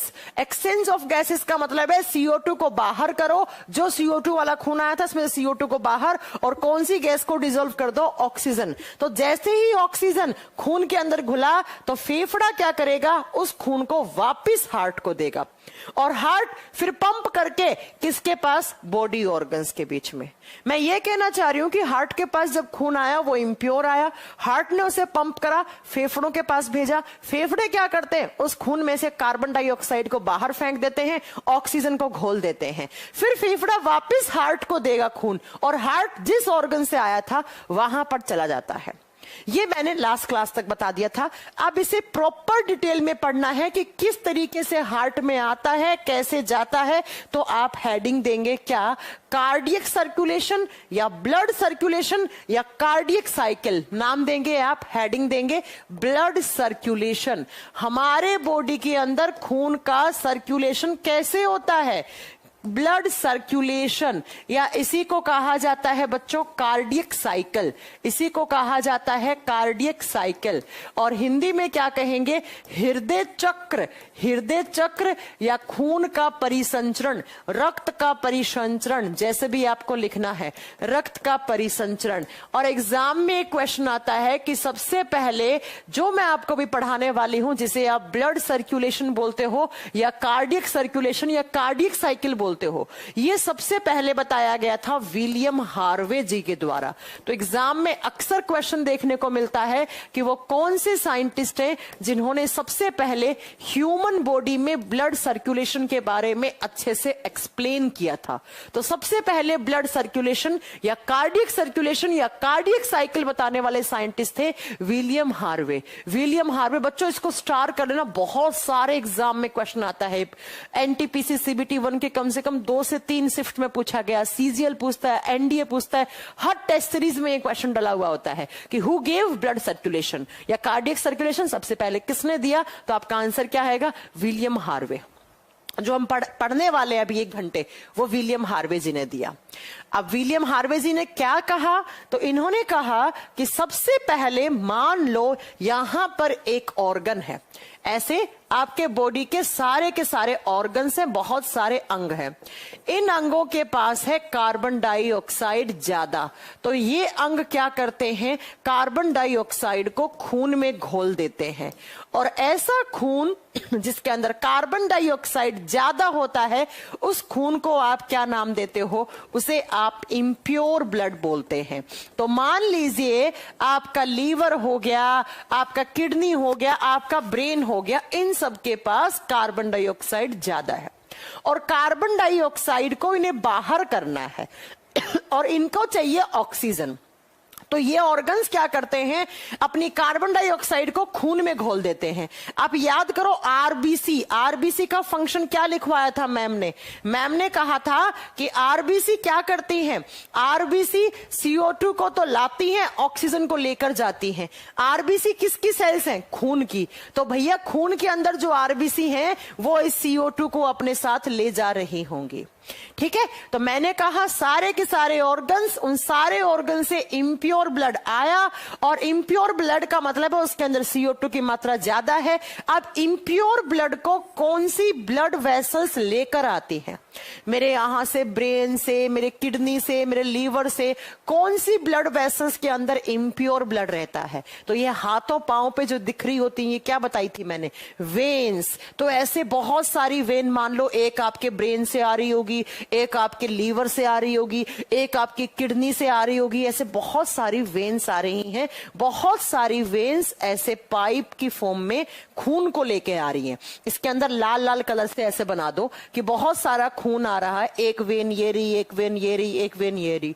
अब वेन का मतलब देखते ही तो आप समझ जाओगे कि वेन्स का मतलब क्या होता है? जिसके अंदर कैसा खून हो? इम्प्योर हो। अब ये वेन्स ऐसे खून लेकर आ रहे हैं, ये एक वेन ये हो गई, एक वेन ये हो गई, ऐसे खून लेकर आ रही है। मान लो एक ये हो गई, ऐसे ही एक ये हो गई, ऐसे बहुत सारी वेन्स हैं, ये क्या लेकर आ रही हैं? खून लेकर आ रही हैं। अब ये खून किसके पास लेकर आती हैं? तो ये हमारे हार्ट के पास, हार्ट के नजदीक लेकर आती है। और ये खून कहां ले जाकर छोड़ देती हैं? तो सबसे बड़ी वेन में। किसके अंदर? सबसे बड़ी वेन। और जरा कमेंट बॉक्स में बताइए कि लार्जेस्ट वेन मैम ने आपको कौन सी बताई थी? सबसे बड़ी सिरा कौन सी बताई थी? मैंने आपको बताई थी, लार्जेस्ट वेन का नाम बताया था बच्चों, अगर आपको याद हो तो, वेना कावा। एक वेना कावा ऐसे जुड़ी है, एक वेना कावा ऐसे जुड़ी है। इस वेना कावा का नाम बताया था, जो ऊपर होता है उसे सुपीरियर वेना कावा कहा जाता है। मैं तुमसे सुपीरियर हूं, मैं तुमसे ऊपर हूं। और ये होती है बच्चों इंफीरियर वेना कावा। कौन सी? इंफीरियर वेना कावा। तुम मेरे से इंफीरियर हो, तुम मेरे से नीचे हो। तो ये नीचे वाली है वेना कावा, ये ऊपर वाली है। तो बच्चों ये दो वेना कावा क्यों है? इस बात को जरा ध्यान से सुनो। अगर खून आया आपके चेस्ट के नीचे वाले हिस्से से, जैसे यहां आपकी किडनियां होती हैं, इनसे खून आया, लीवर से खून आया, तब तो जाएगा इस इंफीरियर वेना कावा में। अगर चेस्ट, छाती के ऊपरी भाग से, आंख से, कान से, नाक से, ब्रेन से खून आया, तो वो सुपीरियर वाली में जाएगा, वो ऊपर वाली में जाएगा। तो अगर चेस्ट, अगर छाती के निचले हिस्से से खून आया है, तो वो पहले किस में जाएगा? जहां जहां लाल लाल बना रही हूं वो खून है, ऐसे खून आया, आपके बॉडी के सारे ऑर्गन्स हैं, उनसे इम्प्योर ब्लड आया, इम्प्योर ब्लड लेकर आती है छोटी छोटी वेन, आधी यहां यहां यहां यहां, बहुत सारी सिराओं का जाल है, वो खून को लेकर आया। अगर ये खून छाती के निचले हिस्से से आया है तब तो जाएगा ये इंफीरियर वेना कावा में ऐसे खून, और अगर ये खून आया है छाती मतलब चेस्ट के ऊपरी हिस्से से, तब ये खून जाएगा ऊपर वाली में, और ऊपर वाली को क्या बोलते हैं हम, सुपीरियर वेना कावा। इस तरीके से खून गया। ये दोनों सबसे बड़ी सिराएं हैं।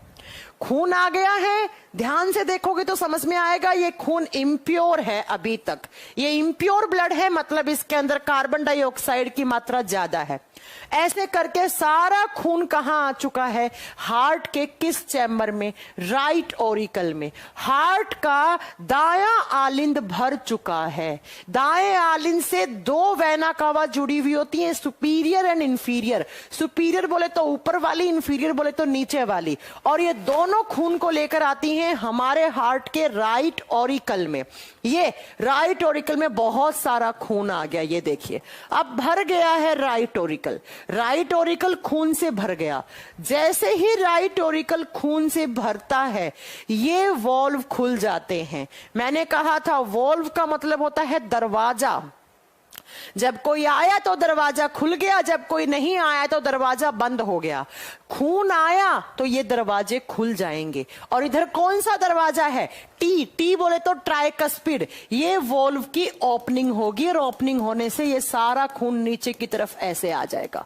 ऊपर से नीचे की तरफ ऐसे खून आ गया, और जैसे ही सारा का सारा खून राइट ऑरिकल से राइट वेंट्रिकल में आया, राइट वेंट्रिकल की जितनी क्षमता है उतना इसमें भर गया। अब ज्यादा हो जाएगा तो भाई ये वॉल्व फट जाएगा।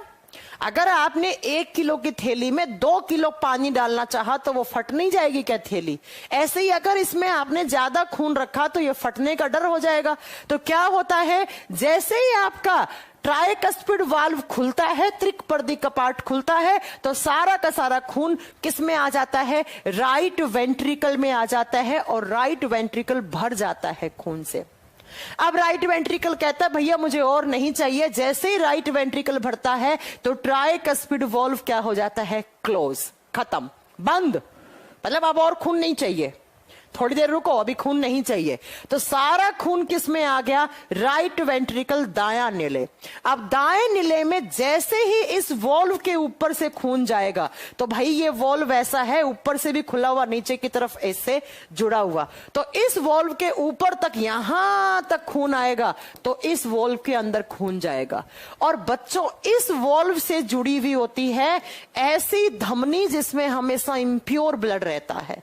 ऐसी धमनी, ऐसी आर्टरी जिसमें हमेशा इम्प्योर ब्लड रहता है, उसका नाम बताया था कि उसे हम बोलते हैं पल्मनरी आर्टरी। किस किस बच्चे को याद है? इसको कहते हैं हम पल्मनरी आर्टरी। याद कीजिए, पल्मनरी आर्टरी का नाम बताया था मैंने फुफ्फुस, ये धमनी। फुफ्फुस का मतलब बताया था मैंने लंग्स, फेफड़ा। तो ये ऐसी आर्टरी है जिसके अंदर हमेशा इम्प्योर ब्लड रहता है। और ये किससे जुड़ी हुई होती है? ये जुड़ी हुई होती है हमारे लंग्स से, फेफड़ों से। ये आर्टरी आती है ऐसे और फेफड़े के पास खून लेकर जाती है। तो बच्चों इस आर्टरी के अंदर इम्प्योर ब्लड है, बिकॉज ये राइट डायरेक्शन से निकल रही है हार्ट की। तो इस सेम्युलर वॉल्व ने खून को इधर इस आर्टरी के अंदर धकेल दिया, और ये कौन सी आर्टरी है? इसका नाम है pulmonary artery. Pulmonary artery heart के राइट वेंट्रिकल में है, सेमिनोनार वॉल्व से जुड़ी हुई है, और इधर ये फेफड़े से जुड़ी हुई है। सारा खून आ गया किसके पास? आपके फेफड़ों के पास।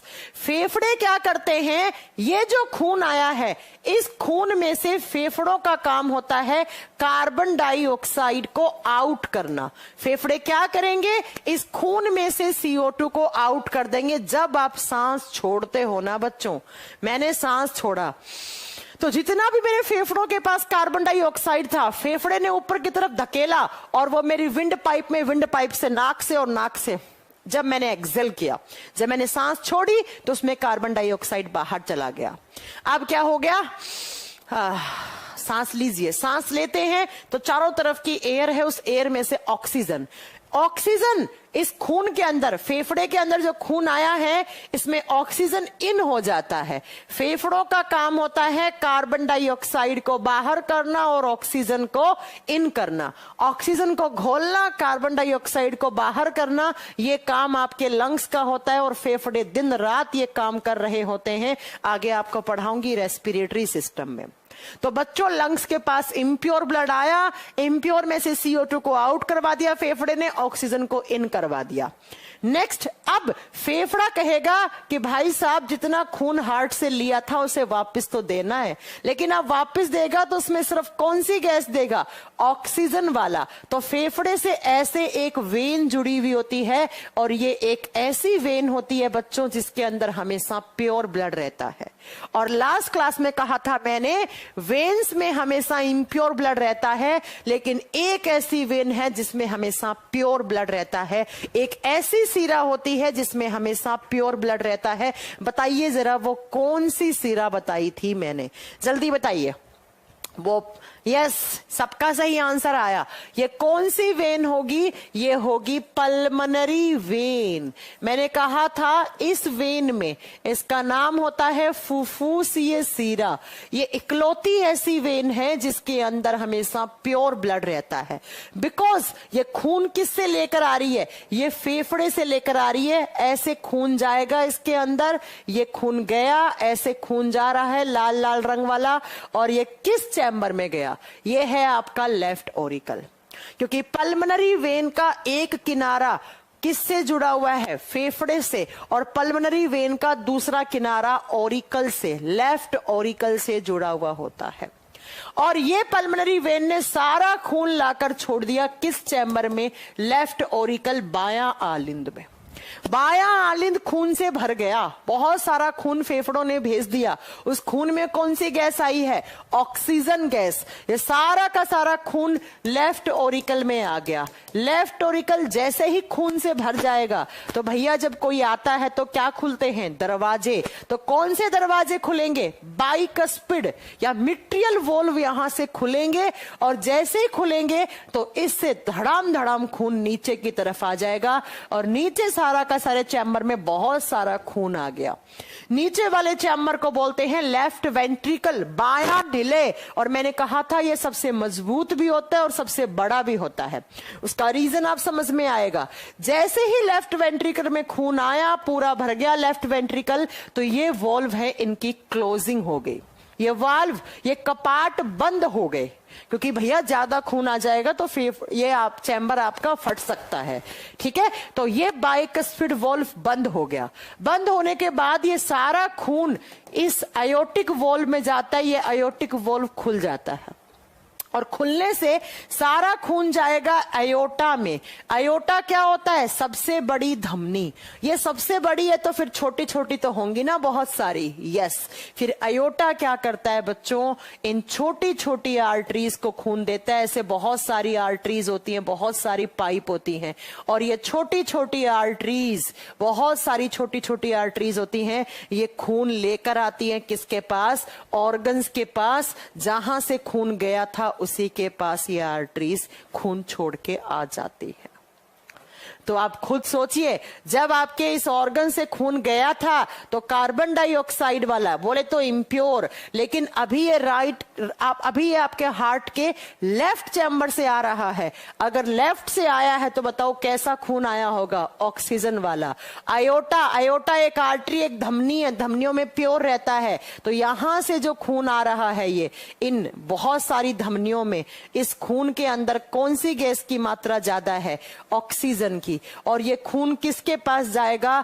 अलग अलग ऑर्गन्स के पास। अब मान लो कुछ आर्टरी है जो ब्रेन के पास लेकर जा रही है, कुछ है आपके किडनी के पास, कुछ है आपके लीवर के पास। और ऑर्गन्स क्या करते हैं? ऑर्गन्स खुश हो जाएंगे, वाह भाई वाह ऑक्सीजन आया है। सारे ऑर्गन्स खुश, और खुश होकर वो ऑर्गन्स क्या करेंगे? उनके पास होता है ग्लूकोज। ऑर्गन्स के पास होता है ग्लूकोज, और ऑक्सीजन से क्या करेंगे? इस ग्लूकोज को तोड़ लेंगे। जैसे ही ऑक्सीजन से ग्लूकोज टूटता है, कार्बन डाइऑक्साइड, पानी, प्लस एनर्जी बनती है। एटीपी एनर्जी है, ऊर्जा है, इसे तो वो खर्च करेंगे, काम में लेंगे। CO2 की ऑर्गन्स को जरूरत नहीं है। फिर CO2 ऑर्गन से जाएगा ऐसे, फिर फेफड़े के पास जाएगा, फेफड़ा बाहर करेगा, फिर ऑक्सीजन आएगा, फिर CO2 जाएगा, फिर ऑक्सीजन आएगा, फिर CO2 जाएगा, फिर ऑक्सीजन जाएगा। इसीलिए तो हमारा हार्ट बिजिएस्ट ऑर्गन है, सबसे ज्यादा बिजी रहने वाला। क्योंकि हार्ट, आप ध्यान से देख रहे हो तो हार्ट के पास खून आया तो कैसा आया? इम्प्योर, अशुद्ध। और हार्ट से जब गया है, देखो एक बार तो यहां गया हार्ट से बाहर निकल के। ध्यान से सुनिएगा, एक एक बात, कुछ क्वेश्चन करवा रही हूं जो एग्जाम में आते हैं। एक बार हार्ट से यहां से आया, खून एंटर किया, फिर एक बार बाहर चला गया, फिर दूसरी बार आया, फिर दूसरी बार गया हार्ट से बाहर। हमारे हार्ट में 2 बार खून आता है, 2 बार जाता है। इसीलिए हमारा सर्कुलेशन कैसा होता है? Double circulation. हमारा दोहरा परिसंचरण माना जाता है। हमारे हार्ट में 2 बार खून आता है और हार्ट से 2 बार ही बाहर जाता है। इसीलिए हमारा ब्लड सर्कुलेशन माना जाता है डबल ब्लड सर्कुलेशन। दोहरा परिसंचरण तंत्र कहा जाता है हमारे सर्कुलेटरी सिस्टम को। नेक्स्ट, मैंने कहा था ये चैम्बर सबसे बड़ा होता है। इसका रीजन आज समझ में आया क्यों होता है बड़ा? क्योंकि ये खून को पंप करता है और यही खून हमारे सारे बॉडी ऑर्गन्स के बीच में जाता है। इसीलिए तो ये बड़ा होना चाहिए, क्योंकि ये ऑक्सीजन वाले खून को बाहर की तरफ फेंकता है। तो इसकी जो ये दीवार होती है ना, ये मोटी होती है। तो अगर एग्जाम में क्वेश्चन पूछ ले, स्ट्रॉन्गेस्ट एंड लार्जेस्ट चैम्बर, क्या बोलोगे? लेफ्ट वेंट्रिकल, बायां नीले। तो इसीलिए हमारा हार्ट जो ऐसे कर रहा है ना सारा दिन, ऐसे ऐसे आपने देखा होगा पंप कर रहा है। तो पंपिंग का मतलब ये होता है बेटा। अब अगर आपका हार्ट फेल हो गया तो समझ सकते हो हमारे बॉडी के बीच में, हमारे बॉडी ऑर्गन्स के पास क्या नहीं जाएगा? ऑक्सीजन नहीं जाएगा, CO2 बाहर नहीं जाएगा, ऑक्सीजन अंदर नहीं आएगा। तो क्या बिना ऑक्सीजन के ये अंग, ये ऑर्गन्स काम करने लायक है क्या? नहीं है, क्योंकि एनर्जी चाहिए। बिना एनर्जी के कोई काम होता है क्या? हाँ, इंसान की डेथ हो जाएगी। तो हार्ट पंप करता है खून को। उस पंपिंग का मतलब ये है इतना सारा। समझ में आ रही है मेरी बात? अब एग्जाम में क्वेश्चन क्या है? ट्राइकस्पिड वॉल्व कहां होता है, उससे कैसा खून जाता है? सुपीरियर इंफीरियर वेना कावा किस चैम्बर से जुड़ी हुई है? हार्ट के कौन से चैम्बर में प्योर है, कौन से चैम्बर में इम्प्योर है? अयोटा किस चैम्बर से जुड़ी हुई होती है? पल्मोनरी आर्टरी किस चैम्बर से जुड़ी हुई है? उसके बाद फेफड़ों का काम क्या है? लेफ्ट ऑरिकल में कैसा खून होता है, लेफ्ट वेंट्रिकल में कैसा खून होता है? पल्मोनरी वेन कहां से जुड़ी हुई होती है? सारे एग्जाम के क्वेश्चन ही तो हैं। ये सारे एग्जाम के क्वेश्चन ही तो हैं।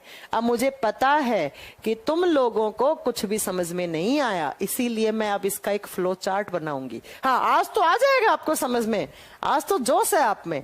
लेकिन जब जिस दिन एग्जाम देने जाएंगे, 2 महीने बाद रजिस्टर खोल के देखेंगे, तब मालूम चलेगा उई ये क्या है। इसलिए मुझे पता है कैसे याद करवाना है आपको। बनाइए मेरे साथ एक फ्लो चार्ट, बिना देखे बनाना, ठीक है? सुनो कैसे बनाएंगे। मान लीजिए मैम ये हमारे ऑर्गन्स हैं, हमारे शरीर के विभिन्न अंगों से सारा का सारा खून आता है। ऑर्गन से जब खून आता है तो उस खून के अंदर हमेशा किस गैस की मात्रा ज्यादा होती है? CO2 ज्यादा होता है। मैंने ऐसे इंक्रीज का सिंबल लगा दिया। और ऐसा खून जिसके अंदर CO2 ज्यादा होता है उसे कहा जाता है इम्प्योर ब्लड, अशुद्ध रुधिर। तो जितने भी सारे ऑर्गन्स हैं उनसे हमेशा इम्प्योर ब्लड आता है हमारे ऑर्गन से। ऐसे खून आया, और ये खून किसके थ्रू आता है? ये आता है मैम बहुत सारी वेन्स के थ्रू। किसके थ्रू? बहुत सारी सिराओं की सहायता से।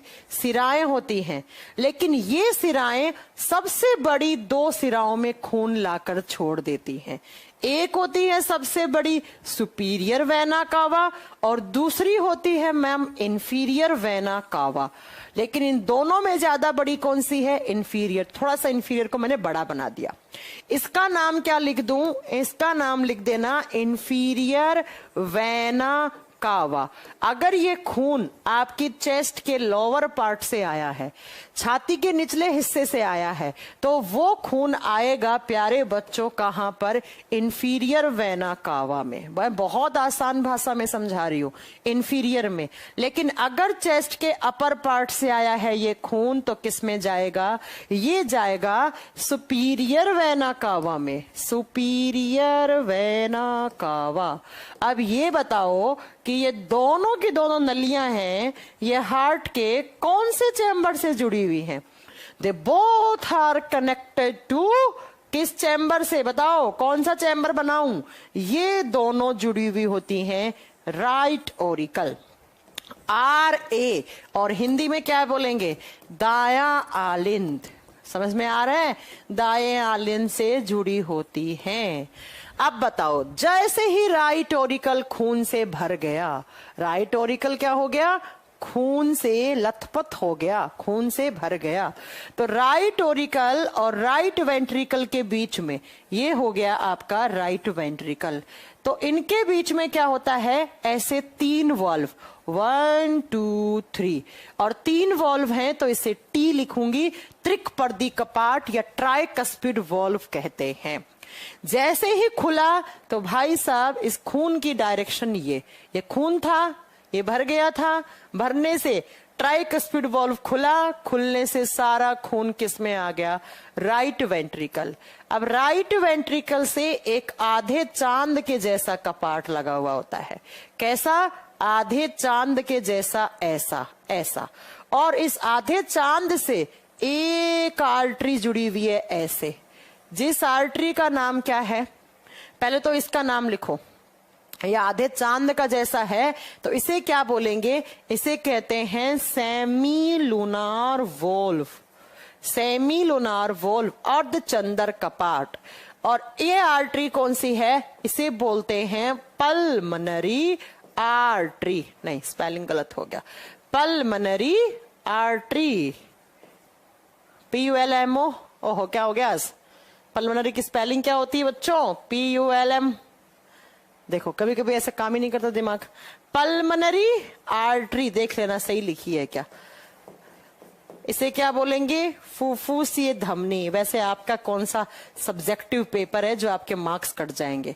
फुफ्फुसीय धमनी, इकलौती ऐसी धमनी हमारे शरीर की जो हमेशा और हमेशा इम्प्योर ब्लड को कैरी करती है। ये लीजिए, सारा खून किस में के चला गया है? पल्मनरी आर्टरी में। अब बताओ, पल्मनरी आर्टरी किस ऑर्गन से जुड़ी हुई है? पल्मनो का मतलब ही क्या होता है? लंग्स, फेफड़े। पल्मनो का मतलब क्या होता है? लंग्स, फेफड़े। अब फेफड़े बेचारे अपना काम कर रहे हैं, उन्हें किसी से लेना देना ही नहीं है, वो अपना काम कर रहे हैं। और क्या काम होता है फेफड़ों का? बताओ। फेफड़ों का काम होता है मैम जी, इस खून में से CO2 को आउट करना एंड ऑक्सीजन को इन करना। कैसे करते हैं? तो पढ़ाया जाएगा ना आगे, जब फेफड़े पढ़ाएंगे तब पढ़ाएंगे आपको। नेक्स्ट, अब फेफड़ों से एक ऐसी वेन निकलती है बच्चों जो हमेशा प्योर ब्लड को लेकर जाती है। और बताओ जरा, उसका नाम क्या होता है? उसका नाम होता है पल्मनरी वेन। फुफ्फुसीय सीरा, फुसफुस नहीं है, फुफ्फुसीय सीरा है। कुछ बच्चों को तो हंसी आती है कि कैसी कैसी साइंस की हिंदी है। मुझे भी आती है, जब मैंने फर्स्ट टाइम पढ़ी थी तो मुझे बहुत हंसी आई थी। ये लीजिए, बड़ा मुश्किल था मुझे, जितना मुझे पढ़ाना मुश्किल।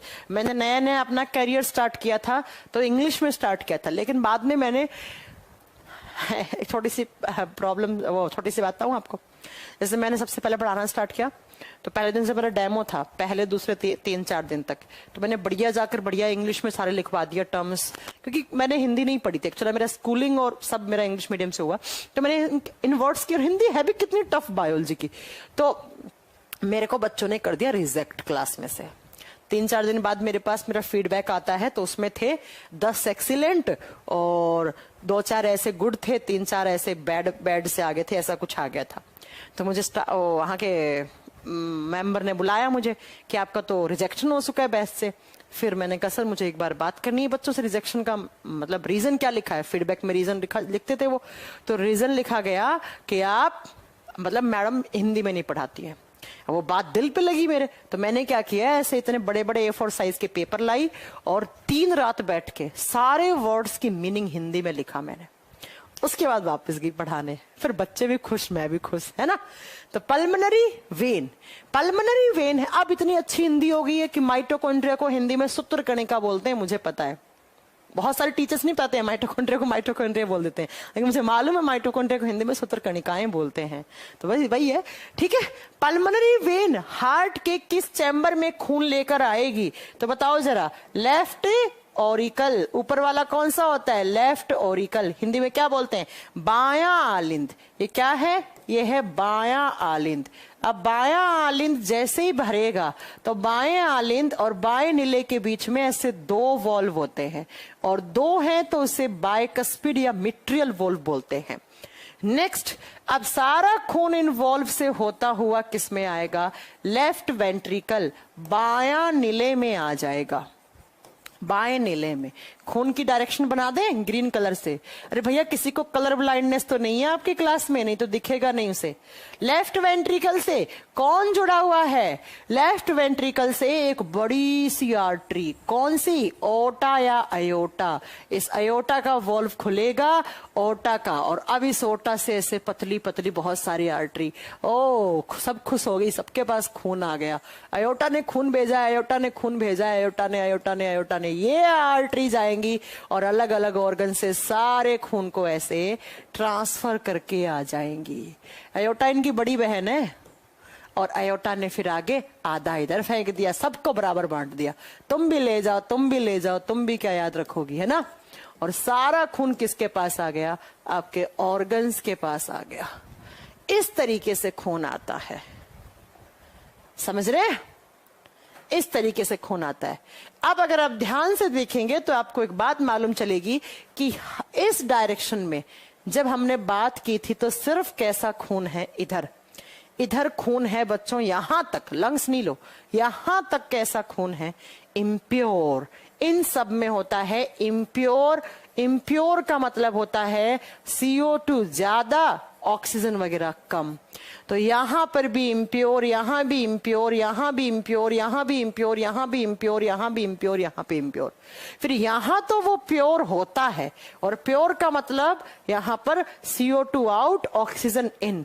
और जब इस डायरेक्शन में देखोगे तो इन सब में कैसा खून है, प्योर। और प्योर का मतलब क्या है, ऑक्सीजन ज्यादा, CO2 कम।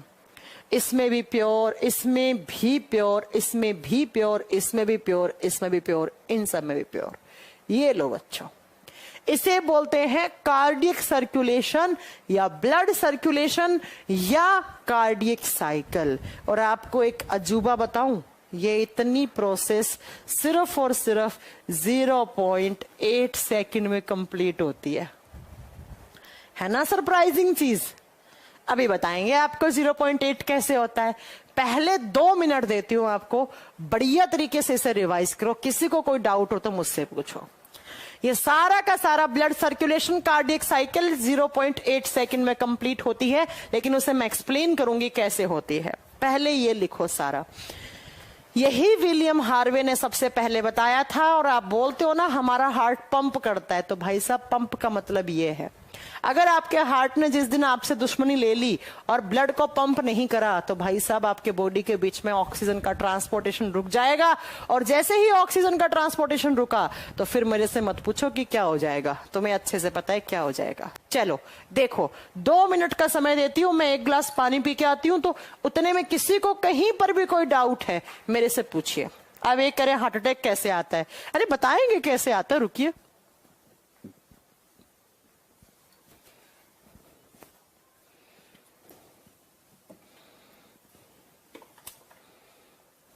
जल्दी जल्दी पढ़िए, मैं 1 गिलास पानी पीती हूं इतने में।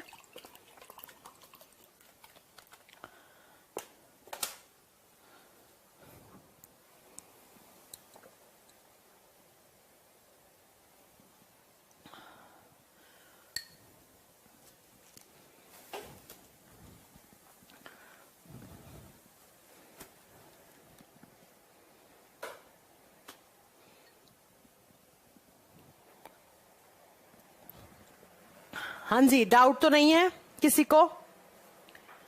किसी का भी डाउट नहीं आ रहा है? No doubt, no doubt. Ma'am right ventricle में कैसा खून होता है? प्रभु कुमार, राइट वेंट्रिकल में क्या लिखा हुआ है? राइट वेंट्रिकल यहाँ है और यहाँ कैसा खून है? Impure, impure. इसलिए तो बनवाया मैंने फ्लो चार्ट, इसीलिए तो फ्लो चार्ट बनवाया मैंने।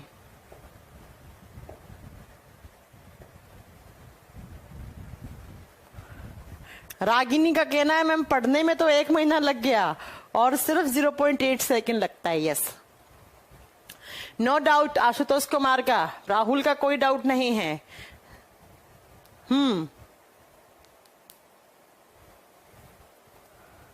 संजय का भी नहीं है। राखी कुमारी, ललिता, किसी का कोई डाउट नहीं है। ठीक है, तो भाई साहब ये एग्जाम के क्वेश्चन है, देख लो। इस तरीके से आपके हार्ट के पास खून आ रहा है और खून जा रहा है, इसी तरीके से आपके हार्ट के पास खून आता है और खून जाता है, कोई डाउट नहीं है। गौतम जी का भी कोई डाउट नहीं है, उसके बाद पंकज जी का भी कोई डाउट नहीं है, तो किसी का कोई डाउट ही नहीं है। तो चलो फिर आगे पढ़ते हैं। बना दोगे फ्लो चार्ट? अच्छा, आप 12th क्लास के स्टूडेंट हैं, तो 12th के हैं तो कोई बात नहीं, 12th में अगर आ जाए, please explain the cardiac circulation of human heart. तो भाई साहब ये जितना पढ़ाया है ना 12वीं क्लास वाले बच्चों, सारा छाप के आ जाना ऐसा कैसा। 10 में से 10 नंबर मिल जाएंगे। 10 में से 10 तो नहीं, लेकिन 9.25 9.5 तो मिल ही जाएंगे, है ना। चलो फिर अब चलते हैं नेक्स्ट आगे। मैंने आपको एक बात बताई कि अगर एग्जाम में क्वेश्चन आ जाए कार्डियक साइकिल कंप्लीट होने में कितना समय लगता है, हृदय चक्र कंप्लीट होने में कितना समय लगता है, तो आपको बताना है 0.8 सेकेंड लगता है। ऐसा क्यों बोला मैम आपने? तो इसका मतलब भी समझ में आएगा क्यों बोला ऐसा मैम आपने। मैम हम चार्ट बना देंगे, बहुत बढ़िया संजय जी बना देंगे। तो सुनिएगा, इस चीज को समझने के लिए थोड़ा सा यहां पे रखो। देखो, आपने एक शब्द सुना होगा ब्लड प्रेशर। कितने बच्चों ने इस शब्द को सुन रखा है? आम भाषा में जिसे आप बीपी बोलते हैं, इसे हिंदी में रक्तचाप या रक्त दाब बोला जाता है। दोनों ही नाम सही है। शॉर्ट फॉर्म में हम बीपी बोलते हैं। शॉर्ट फॉर्म में क्या बोलते हैं? BP, blood pressure. अच्छा, आप बीएससी के स्टूडेंट हैं रागिनी, बहुत बढ़िया। फिर तो ब्लड प्रेशर, बीपी, रक्तचाप या रक्तदाब क्या होता है, कौन बताएगा मुझे? देखो, बोलते हैं ना कि मेरा बीपी तो यार आज लो आ रहा है, मेरा बीपी तो यार हाई आ रहा है, आज मेरा बीपी बहुत कम हो गया, मुझे चक्कर आ गया, ऐसा कुछ आपने सुना होगा। अब आज मैं आपको बताती हूँ होता क्या है ब्लड प्रेशर। पहले इसकी डेफिनेशन लिखो, लिखिएगा द प्रेशर, उसके बाद समझाएंगे। The pressure is exerted by flowing blood on walls of artery। पहले आयोटा लिखो, on walls of aorta and arteries is known as blood pressure। किस किस भाई बंधु को ये इतनी बात समझ में आई? चलो भाई, अंग्रेजी वालों को समझ में आ गई, हिंदी वाला लिखो। रक्त के बहाव के कारण, बहाव मतलब बहने के कारण, आयोटा और धमनियों की दीवारों पर पड़ने वाला दाब, धमनियों की, अरे यार हाथ में दर्द होने लग गया, धमनियों की दीवारों पर पड़ने वाला दाब रक्तदाब कहलाता है। पड़ने वाला दाब क्या कहलाता है? रक्तदाब कहलाता है। अब भी नहीं समझ में आई? ये तो डेफिनेशन है, कोई स्कूल वाला है, कोई बीएससी वाला है तो वो ऐसे लिख के आएगा।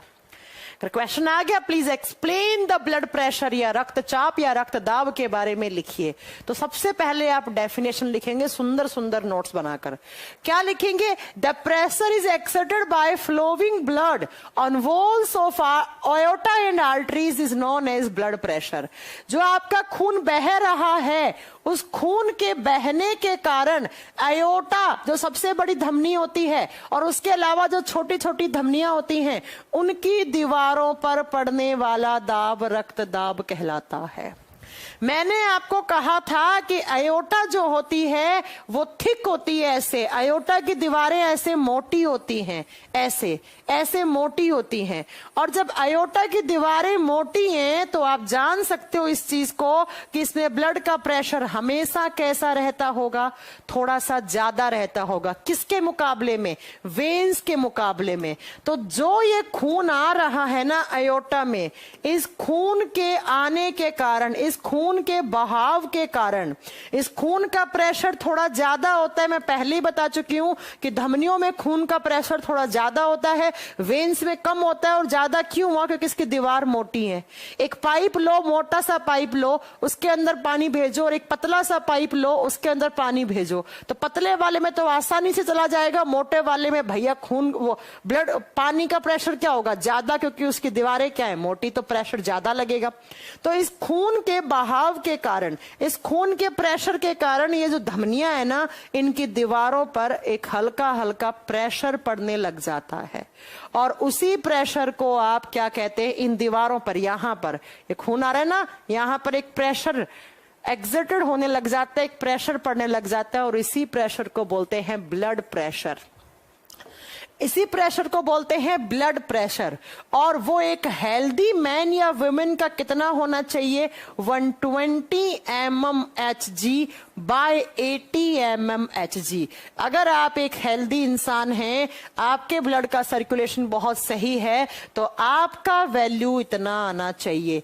बीपी, एक हेल्दी पर्सन का बीपी वैल्यू इतना आना चाहिए। अगर ये आ रहा है तो आप हेल्दी हैं। अब इस 120 का मतलब क्या है और 80 का मतलब क्या है वो मैं बताऊंगी आपको। पहले तो ये सुनो, इस बीपी को मेजर किससे करते हैं? जो इंस्ट्रूमेंट आपने देखा होगा, आप बीपी मेजर करवाने जाते हैं तो आपके लेफ्ट हैंड में यहां पर एक मशीन लगाते हैं ना, लेफ्ट हैंड में एक मशीन। लेफ्ट में क्यों लगाते? क्योंकि भाई साहब अयोटा कहां से निकल रही थी? लेफ्ट में तो निकल रही थी, बताया तो था, लेफ्ट वेंट्रिकल से अयोटा निकलती है।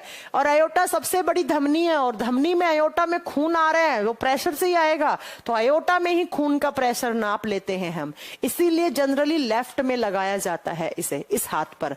आज के बाद कोई बता दे कि जो बीपी वाली मशीन है वो लेफ्ट साइड में क्यों लगती है? बता देना, क्योंकि लेफ्ट साइड से ही हमारे हार्ट के सबसे बड़ी धमनी निकलती है, जिसका नाम ओटा या अयोटा होता है। और उसी ओटा में खून के अंदर जो प्रेशर होता है वही चेक करता है डॉक्टर। भाई साहब एक आर्टरी निकल रही है ऐसे, ये आपकी लार्जेस्ट आर्टरी अयोटा, ये आगे छोटी छोटी आर्टरियों में खून फेंक रही है। तो जो खून का प्रेशर इसमें होगा उससे तो ज्यादा तो इनमें हो नहीं सकता, कम भले ही हो सकता है। तो इसी का ही प्रेशर चेक किया जाता है, खून का प्रेशर। इसीलिए हम उस मशीन को हम लेफ्ट साइड में लगाते हैं। और बीपी जिस इंस्ट्रूमेंट से मेजर किया जाता है उस इंस्ट्रूमेंट का नाम होता है स्फिग्मोमैनोमीटर। स्फिग्मो SPHI होगा। एस क्या हो गया आज मुझे? अरे यार क्या हो गया मुझे? स्फिग्मो मैनोमीटर की स्पेलिंग स्फिग्मो मैनोमीटर। कभी कभी दिमाग काम नहीं करता मेरा, क्या किया जाए बताओ? मुझे योगा या मेडिटेशन करने की जरूरत है ना। स्फिग्मो मैनोमीटर कहा जाता है उस मशीन को जिससे बीपी मेजर करते हैं, उस मशीन को स्फिग्मो मैनोमीटर कहा जाता है। और उसमें देखा होगा उस मशीन में ऐसे ऊपर नीचे क्या गिर रही होती है? मर्क्यूरी गिर रही होती है, पारा गिर रहा होता है। और हमेशा हम जो हमारा ब्लड का प्रेशर मेजर करते हैं वो HG किसका सिंबल होता है? मरकरी का। मरकरी के प्रेशर के यूनिट में मेजर करते हैं। हम हमारे ब्लड का प्रेशर हमेशा मर्क्यूरिक प्रेशर में मेजर करते हैं 120 mmHg एंड 80 mmHg। ये एक हेल्दी इंसान का है, ये इंसान स्वस्थ है, इसको कोई बीमारी नहीं है, तो उसका बीपी का प्रेशर इतना आना चाहिए। ठीक है, स्फिग्मोमैनोमीटर, अब मैंने सही लिख दी स्पेलिंग। ठीक है, अब सुनिएगा नेक्स्ट। अब मैम इस 120 का मतलब क्या है और इस 80 का मतलब क्या है, अगर ये समझ लिए तो मान लीजिएगा आधी जंग जीत ली। मैंने कहा ऊपर वाले ब्लड का प्रेशर 120 mmHg, नीचे वाले का 80 mmHg आना चाहिए। अब भाई साहब इस 120 का मतलब क्या है, तो ध्यान से सुनना।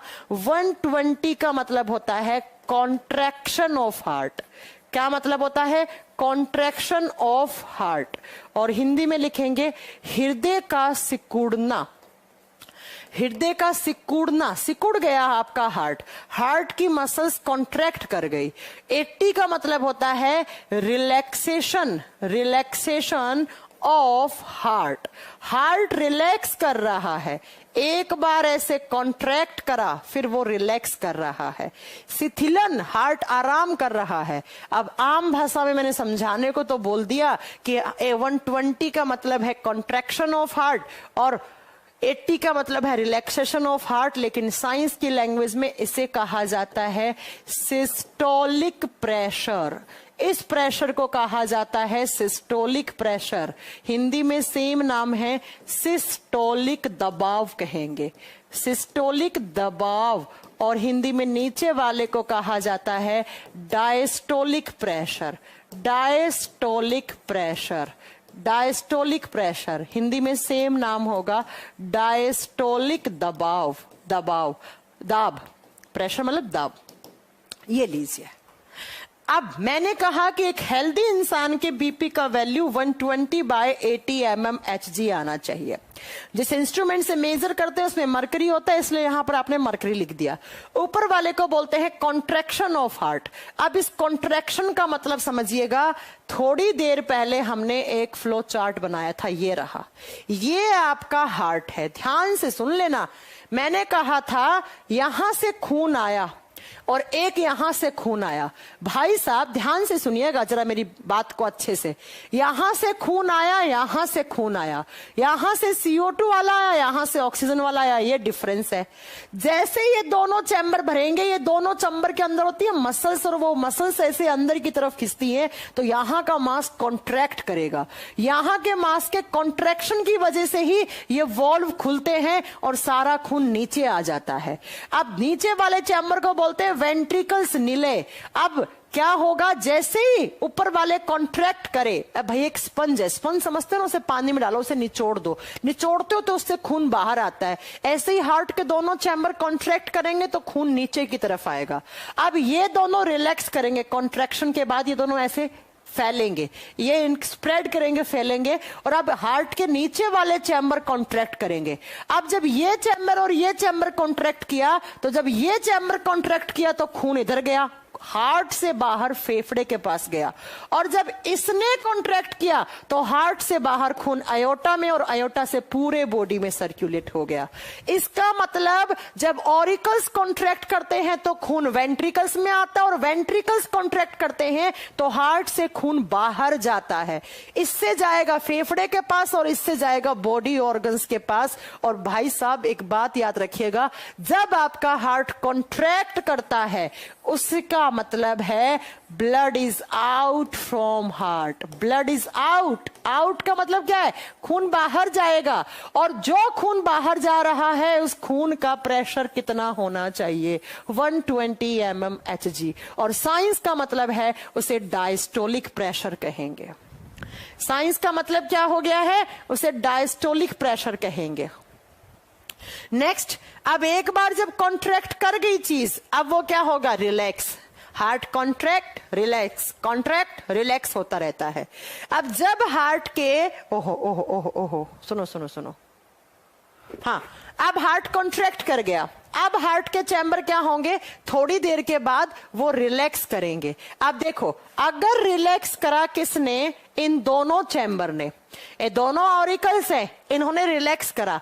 रिलैक्स का मतलब है पहले वो ऐसे कॉन्ट्रैक्ट हो गए, अब वो ऐसे हो गए। और जब हार्ट रिलैक्स करता है तो हार्ट में खून आता है, यहां से आएगा खून तो वो बॉडी ऑर्गन से, और यहां से आएगा तो फेफड़े से। इसका मतलब मैम जब हमारा हार्ट रिलैक्स करता है, रिलैक्सेशन ऑफ हार्ट होता है, तो blood is in, blood is in heart, is in heart. खून से आपका हार्ट भर जाता है। खून आपके पूरा का पूरा कहां आ जाता है? हार्ट के अंदर आ जाता है। और जो खून आता है उसका प्रेशर कितना होना चाहिए? 80 mmHg, और उसी को डायस्टोलिक प्रेशर, उसी को डायस्टोलिक प्रेशर कहा जाता है। समझ में आई मेरी बात?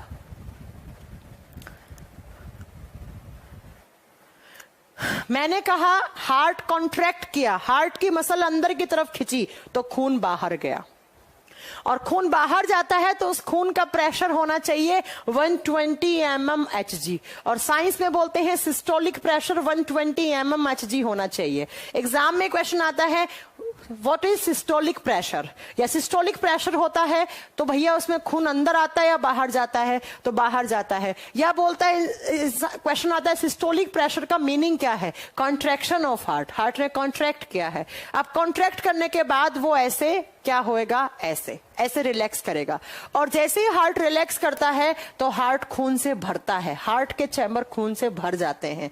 इसमें खून इन हुआ है, खून, ब्लड इज इन हार्ट, खून अंदर आता है। खून क्या होता है? खून से हमारे हार्ट के चारों चैम्बर भर जाते हैं। तो जब वो खून आ रहा है तो उस खून का प्रेशर 80 mmHg होना चाहिए। जब खून गया आयोटा में तो भैया उसका प्रेशर कितना होना चाहिए? 120 mmHg। इसे साइंस में डायस्टोलिक प्रेशर, इसे सिस्टोलिक प्रेशर कहा जाता है। और याद रखिएगा कि जब एक डायस्टोल, फिर जब इसे लिखते हैं ना तब इसे डायस्टोल और सिस्टोल लिख दिया जाता है। विदाउट प्रेशर लिखते हो, प्रेशर के साथ लिखोगे तो सिस्टोलिक और डायस्टोलिक प्रेशर लिखा जाता है ना। लेकिन अगर आपने इसे सिस्टोल और डायस्टोल लिखा तब बच्चा आप बताओगे क्या कि एक डायस्टोल, पहले लिखो सिस्टोल, ऊपर सिस्टोल होता ना, तो 1 सिस्टोल और 1 डायस्टोल कंप्लीट होता है, तब आपकी एक हार्ट बीट बनती है। क्या बनती है? एक हार्ट बीट, एक हृदय की धड़कन बनती है, एक दिल की धड़कन बनी। कब? जब एक डायस्टोल और एक सिस्टोल कंप्लीट हुआ। और सिस्टोल को कंप्लीट होने में टाइम लगता है बच्चों 0.3 सेकेंड, और डायस्टोल होता है 0.5 सेकेंड में। तो टोटल टाइम कितना लगा? 0.8 सेकेंड। मतलब आपका कार्डियक सर्कुलेशन, हार्ट से खून आने से लेकर हार्ट से फेफड़ों के पास जाने तक और वापस फेफड़ों से खून हार्ट तक आने में टोटल कितना समय लगा? 0.8 सेकेंड।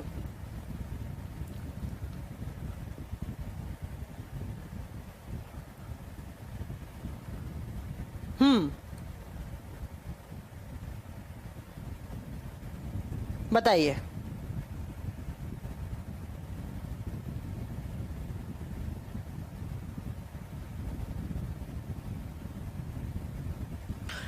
ठीक है, समझ में आई मेरी बात?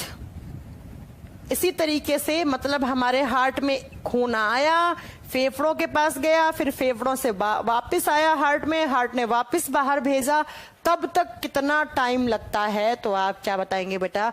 तब तक टोटल 0.8 सेकेंड लगते हैं। विकास शर्मा, ऐसे डाउट पूछोगे तो मैं नहीं बता पाऊंगी क्लास के बीच में, चाहे आप क्लास देखो ना देखो। क्लास के स्टार्टिंग में मैं डाउट लेती हूँ लास्ट क्लास का, और क्लास के लास्ट में कोई उस क्लास का डाउट लेती हूँ। अब अगर आप मेरे से ब्लड का 10 दिन बाद डाउट पूछोगे, आई एम रियली सॉरी, मैं नहीं करवा सकती। ठीक है, डाउट क्लास लगवा लूंगी, डाउट नोट कर लीजिएगा, क्योंकि आपका डाउट सिर्फ आपका है, बाकी सब बच्चों का नहीं है। चलिए बताइए।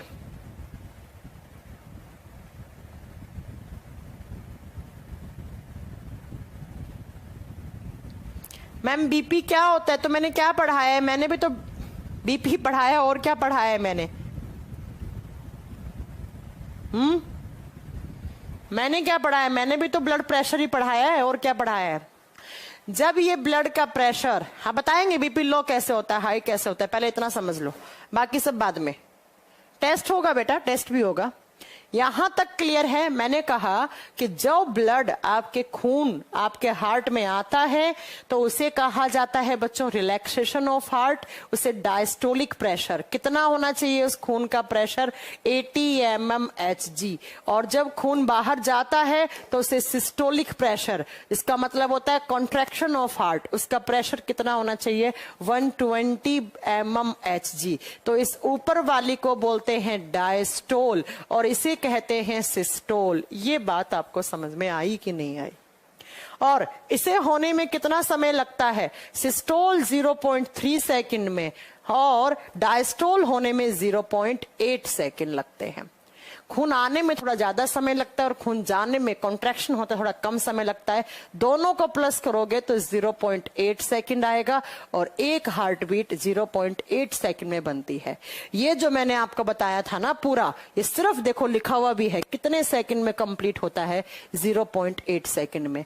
यहां से खून आ रहा था, फिर फेफड़े के पास जा रहा, मतलब हार्ट ने कॉन्ट्रैक्ट किया तो देखो खून यहां चला गया, और यहां वाला कॉन्ट्रैक्ट करेगा तो खून यहां जाएगा, फिर हार्ट रिलैक्स करेगा तो भैया लेफ्ट ओरिकल में, यहाँ फेफड़े से आ रहा है, इधर सारे बॉडी के ऑर्गन से आ रहा है राइट ओरिकल में। तो जब आ रहा है तो उसे बोलते हैं हम डायस्टोल, जब जा रहा है तो उसे सिस्टोल, और जब आया गया तभी तो आपका एक सर्कुलेशन कंप्लीट हुआ, और एक सर्कुलेशन कंप्लीट होने पर ही एक हार्ट बीट बनती है, एक दिल की धड़कन बनी, जिसे टाइम लगा 0.8 सेकेंड का।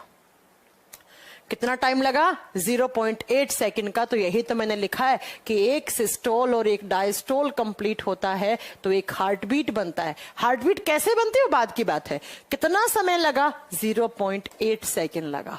अब बीपी हाई कैसे होता है, लो कैसे होता है, कौन सा हार्मोन रेगुलेट करता है, ये हम कवर करेंगे नेक्स्ट क्लास में, क्योंकि मुझे लगता है आज मैंने बहुत ज्यादा पढ़ा दिया आपको, चीजें ऊपर से ना चली जाएं।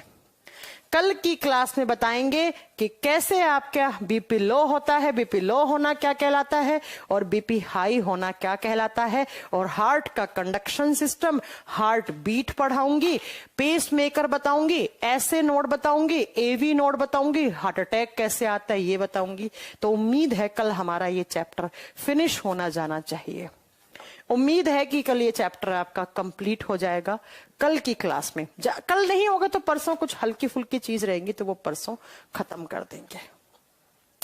ठीक है विकास, अब अपना डाउट पूछिए, आपका क्या डाउट था? क्लास के बीच में डाउट नहीं बेटा, क्योंकि डाउट आपका है बाकी सबका नहीं है।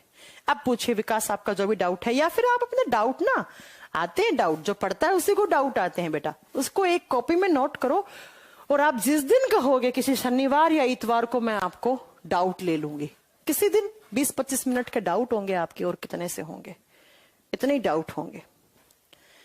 पूछिए जरा किसका क्या डाउट है, अब मेरे से पूछ सकते हैं आप।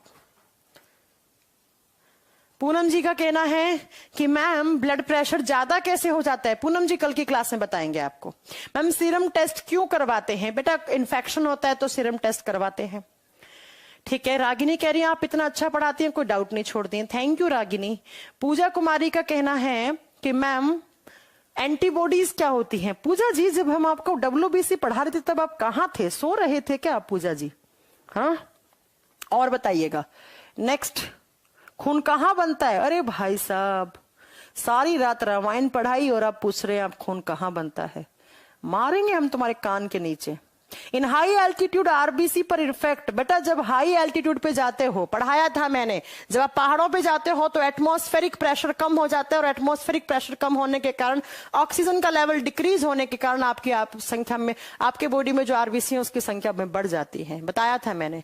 हाँ, दिल में छेद कहाँ होता है कल बताएंगे, रुकिए थोड़ी चीजें बतानी है, हार्ट के अंदर पढ़ाएंगे आपको।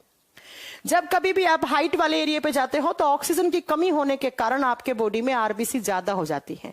भैया या तो ऑक्सीजन ज्यादा दो तो थोड़ी बहुत आरबीसी कम चल जाएंगी, या आरबीसी का प्रोडक्शन बढ़ा लो और ऑक्सीजन चाहे कम आए, तो वो बात है। पढ़ाया है मैंने ये चीज, बताइए आपने पिछली क्लास देखी नहीं होंगी विकास।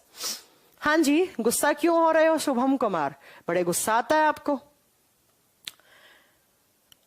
ओके, और प्रवीण राजा, अब्दुल, रोहित अटल, कोई डाउट नहीं है? ठीक है, बहुत बढ़िया, किसी का कोई डाउट नहीं है तो चलो फिर, अगर डाउट नहीं है तो आज की क्लास यहीं तक है। कल सेम टाइम सेम जगह मिलेंगे और जो छोटी छोटी बातें हार्ट के अंदर बची है वो कल कंप्लीट करते हैं। कल नहीं तो परसों तो हो ही जाना है, कोई मतलब नहीं है। 120 mm Hg डायस्टोल सिस्टोल है, मतलब बेटा 120 ऊपर वाला होता है सिस्टोलिक प्रेशर, ऊपर वाले को सिस्टोल कहा जाता है। किसको डाउट आया है ये? पहले तो मुझे बच्चे का नाम बताओ यहाँ पर। जिन बच्चे का नाम है जिनको डाउट आया, शायद कुछ चंद करके थे ना, कोई कृतम चंद या पूनम चंद कुछ है, ऐसा नाम था। बेटा ऊपर वाला होता है 120, उसे डायस्टोलिक प्रेशर, और जो 80 होता है उसे इसे सिस्टोलिक और इसे डायस्टोलिक प्रेशर कहा जाता है। ये डायस्टोल है, ये सिस्टोल है। किसको? 120 mm Hg DS है। DS का मतलब क्या कहना चाह रहे हैं कितम चंद? आप खुद कंफ्यूज है आप। अरे भाई ये S है, ये S है, ये S और ये D है। अब ठीक है, और एक S और एक D जुड़ता है तभी तो क्या होता है, एक S और एक D जुड़ता है तो एक हार्ट बीट बनती है। यही तो मैंने पढ़ाया, एक दिल की धड़कन बनती है ऐसे। ठीक है, चलिए bye bye, good night, take care.